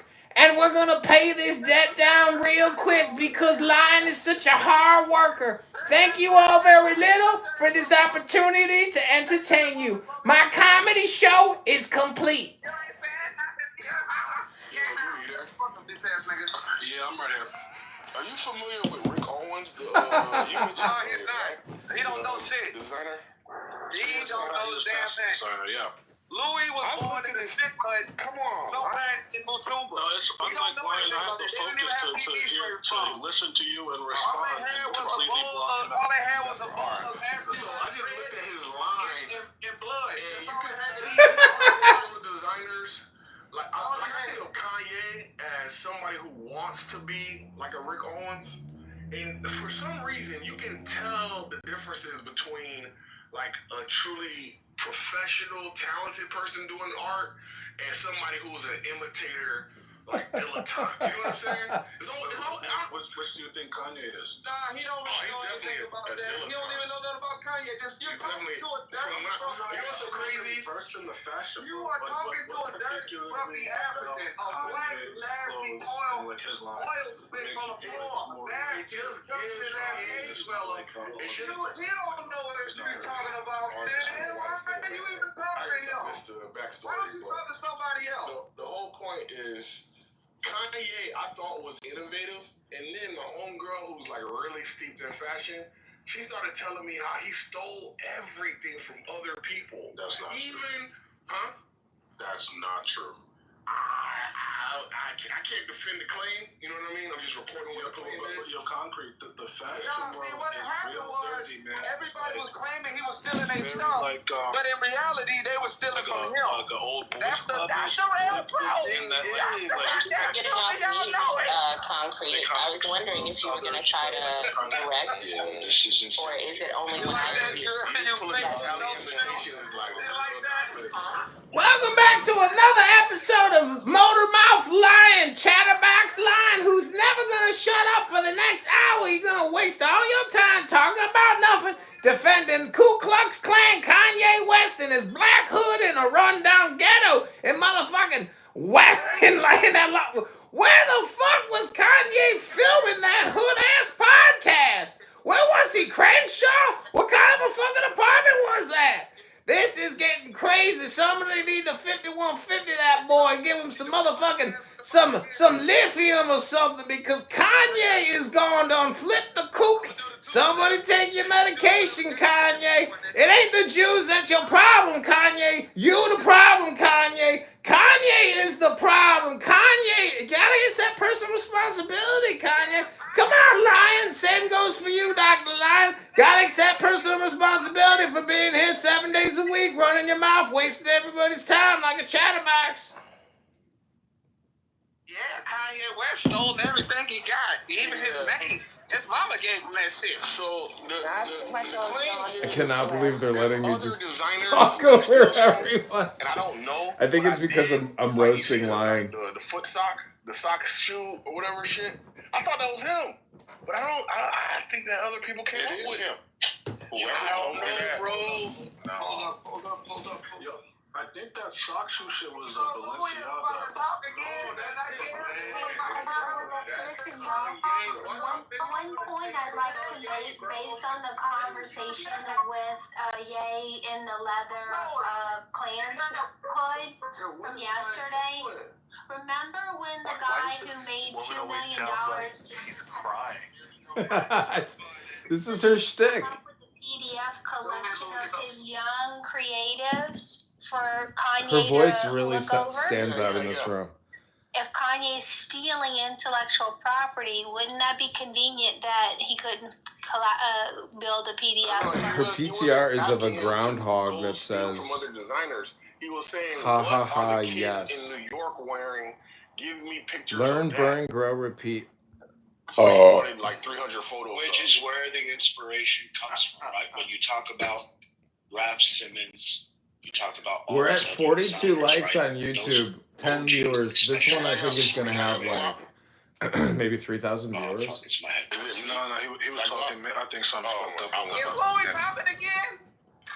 Yeah, this is how you. I just want to let all the Clown House Chillism cast members know that the YouTube channel has reached a huge success. We're at 3,000 live viewers. You're all on YouTube. Congratulations, Chillism. We made it! Yeah, I'm just waiting for Concrete to direct like he feels whenever I speak. You guys hear me? Because he doesn't seem to feel the need to direct when there's other things happening just when I'm talking. Well, you have That's what's happening. All y'all gotta do is just tell that bitch ass nigga shut the fuck up when men are talking. Yo, hug up. What were you saying, bro? Yo, can you guys hear me now? Yeah, we can Shut hear the fuck up, bitch nigga.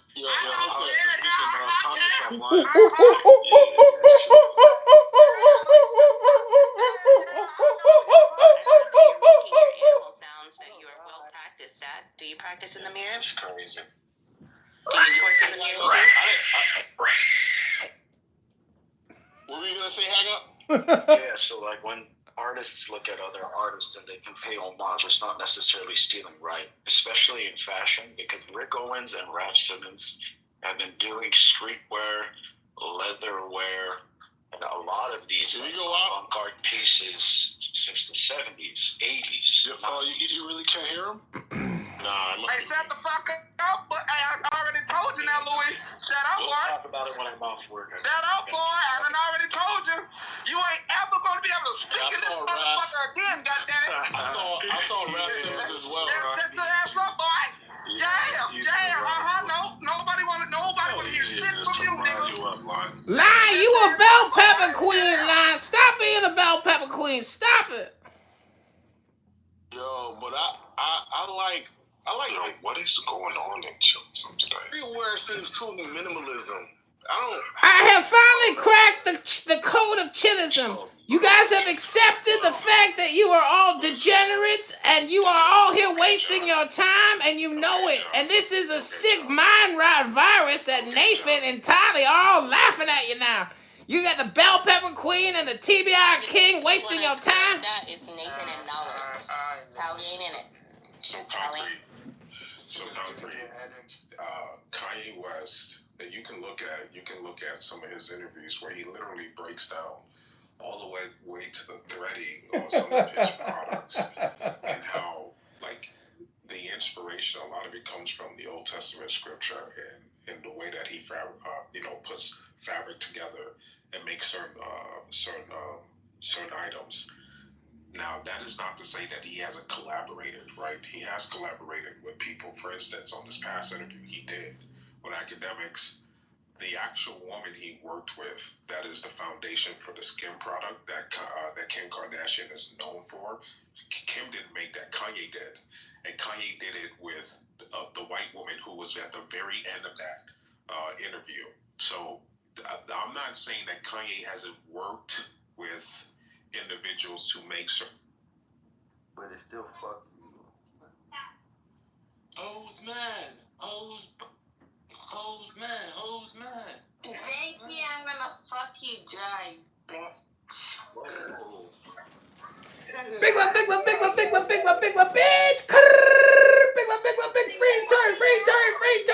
turn. Oh yeah.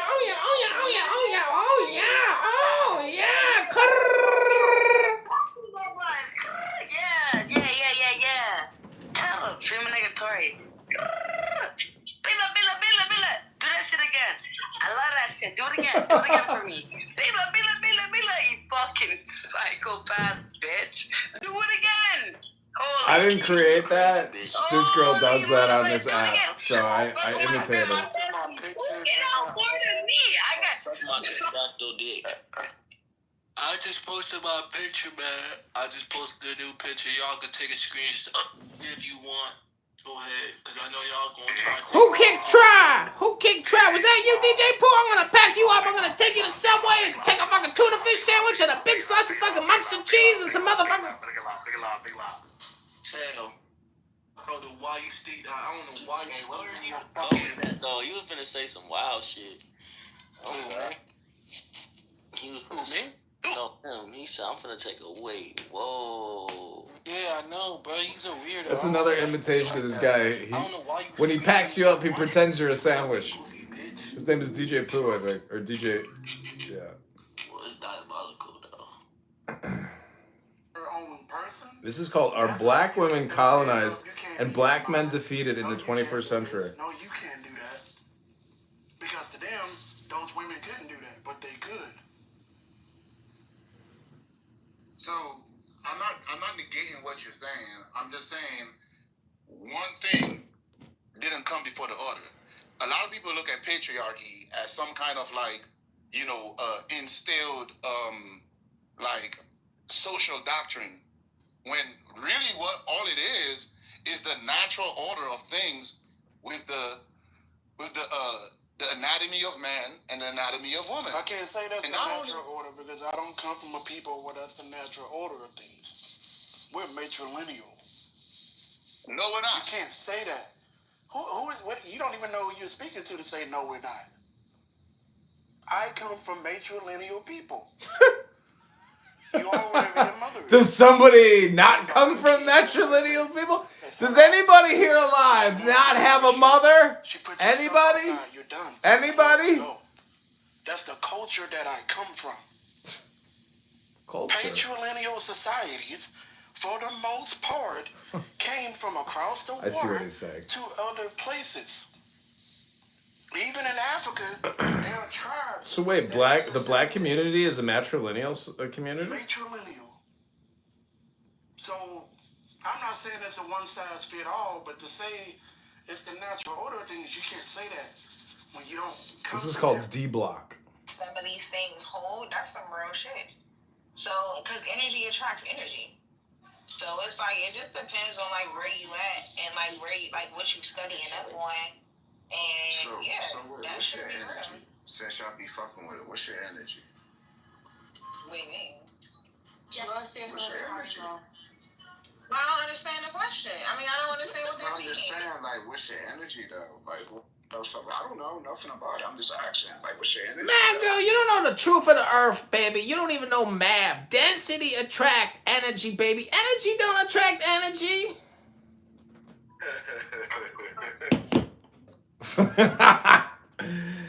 He was laughing his ass off and they kicked me.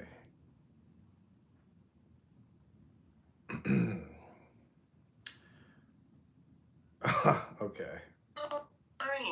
Get the fuck out. Listen, man, everybody hates these fucking Anglo-Saxons. Everyone. They're Everybody hates a white people? Well, they're the actual demise of America. Put it like that. No, this is make America great again. Make America wealthy again. Make America happy again. When was it though? Tell me the dates and whatever, when it was great and when it was happy. Don't worry about it. Listen. Don't worry about it. Look at it like this.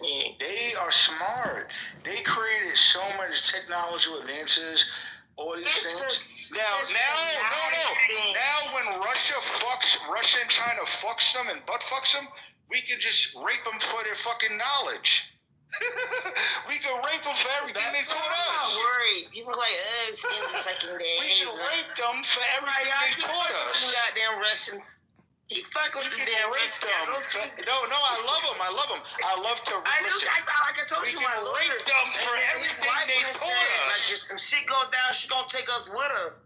You know what I mean? Well, I don't give a fuck. They're outnumbered by 2019. They're done. 2019, he's been my lawyer. He's done. They're done. They're done. They're fucking done, man. Fucks. Dude, what the fuck? They're done. No, I'm telling you, white people are done. Anglo-Saxons are fucked. Oh, you know what? It's always over.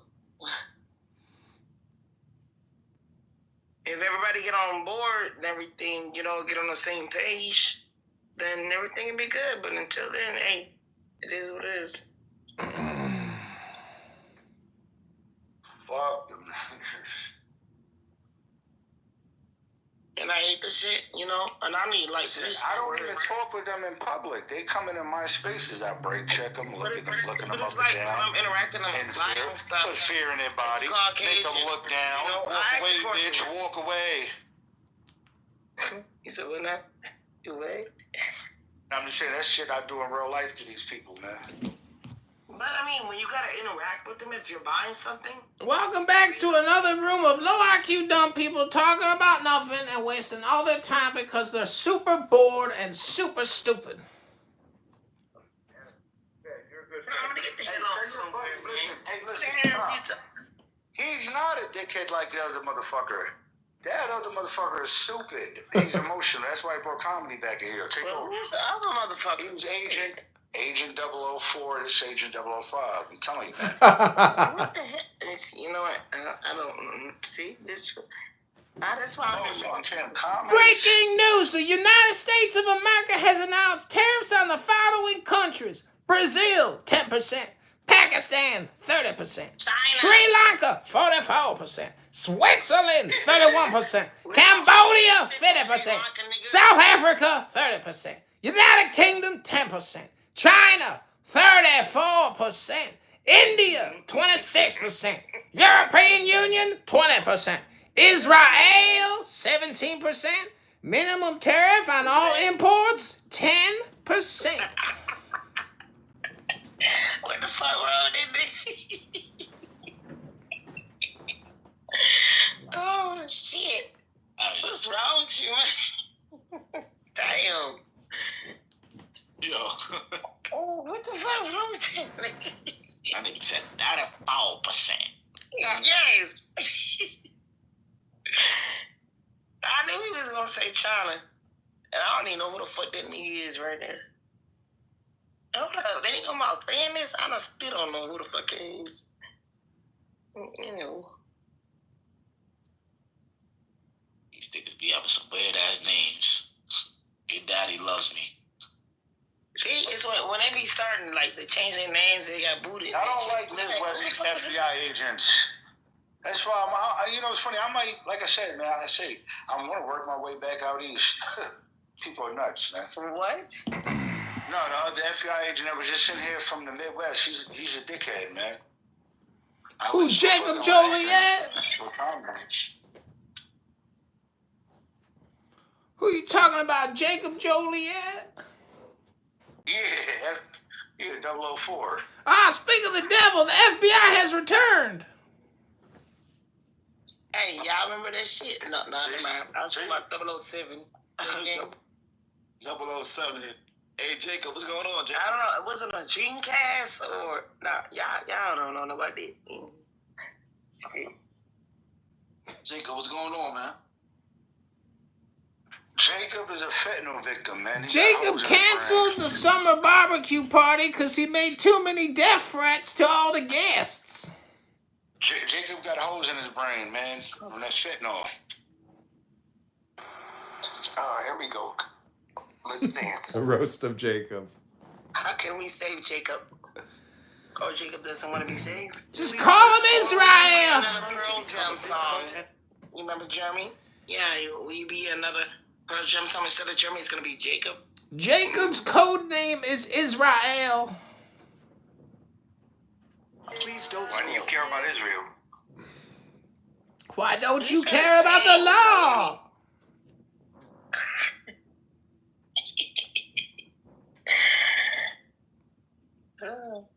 This nigga is crazy. They don't give a fuck about us. Shit. Fuck.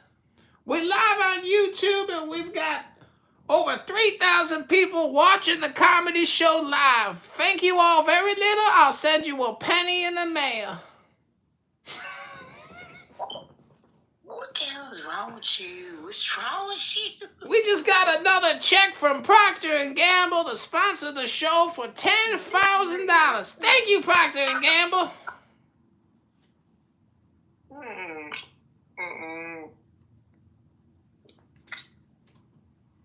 Wow, yo. I want to also shout out our super sponsor of the year. It is the Smoke Detector Alarm Corporation because there's so many beeping smoke detectors on this app that we're shipping wholesale smoke detectors with batteries that have a minimum life of 3 years because of all the lithium deposits that we collected in Afghanistan. So we can help all the African American replace the batteries and the smoke detectors in their house from east to west, north to south. Thank you all for coming to your free smoke detector replacement program. Ding! Yo, Malice, who the fuck is LJ? I thought that one was gonna kill it. Larry Hoover, don't say his name on this app. Don't you dare bring up Larry's name on this app, Jacob. Next time they come in here, man. Jacob, don't invade Mexico, man. Don't invade Mexico.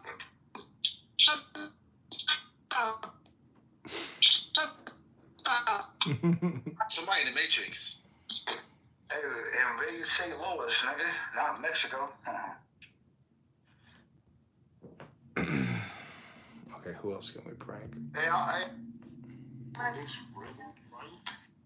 He's taking a big risk with you. Yeah. And the game continues. Oh, that was a creepy voice. Hello. Who is the puppet master?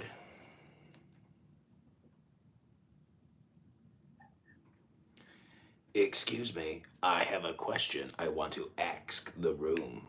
Who is the puppet master? He's watching a video right now.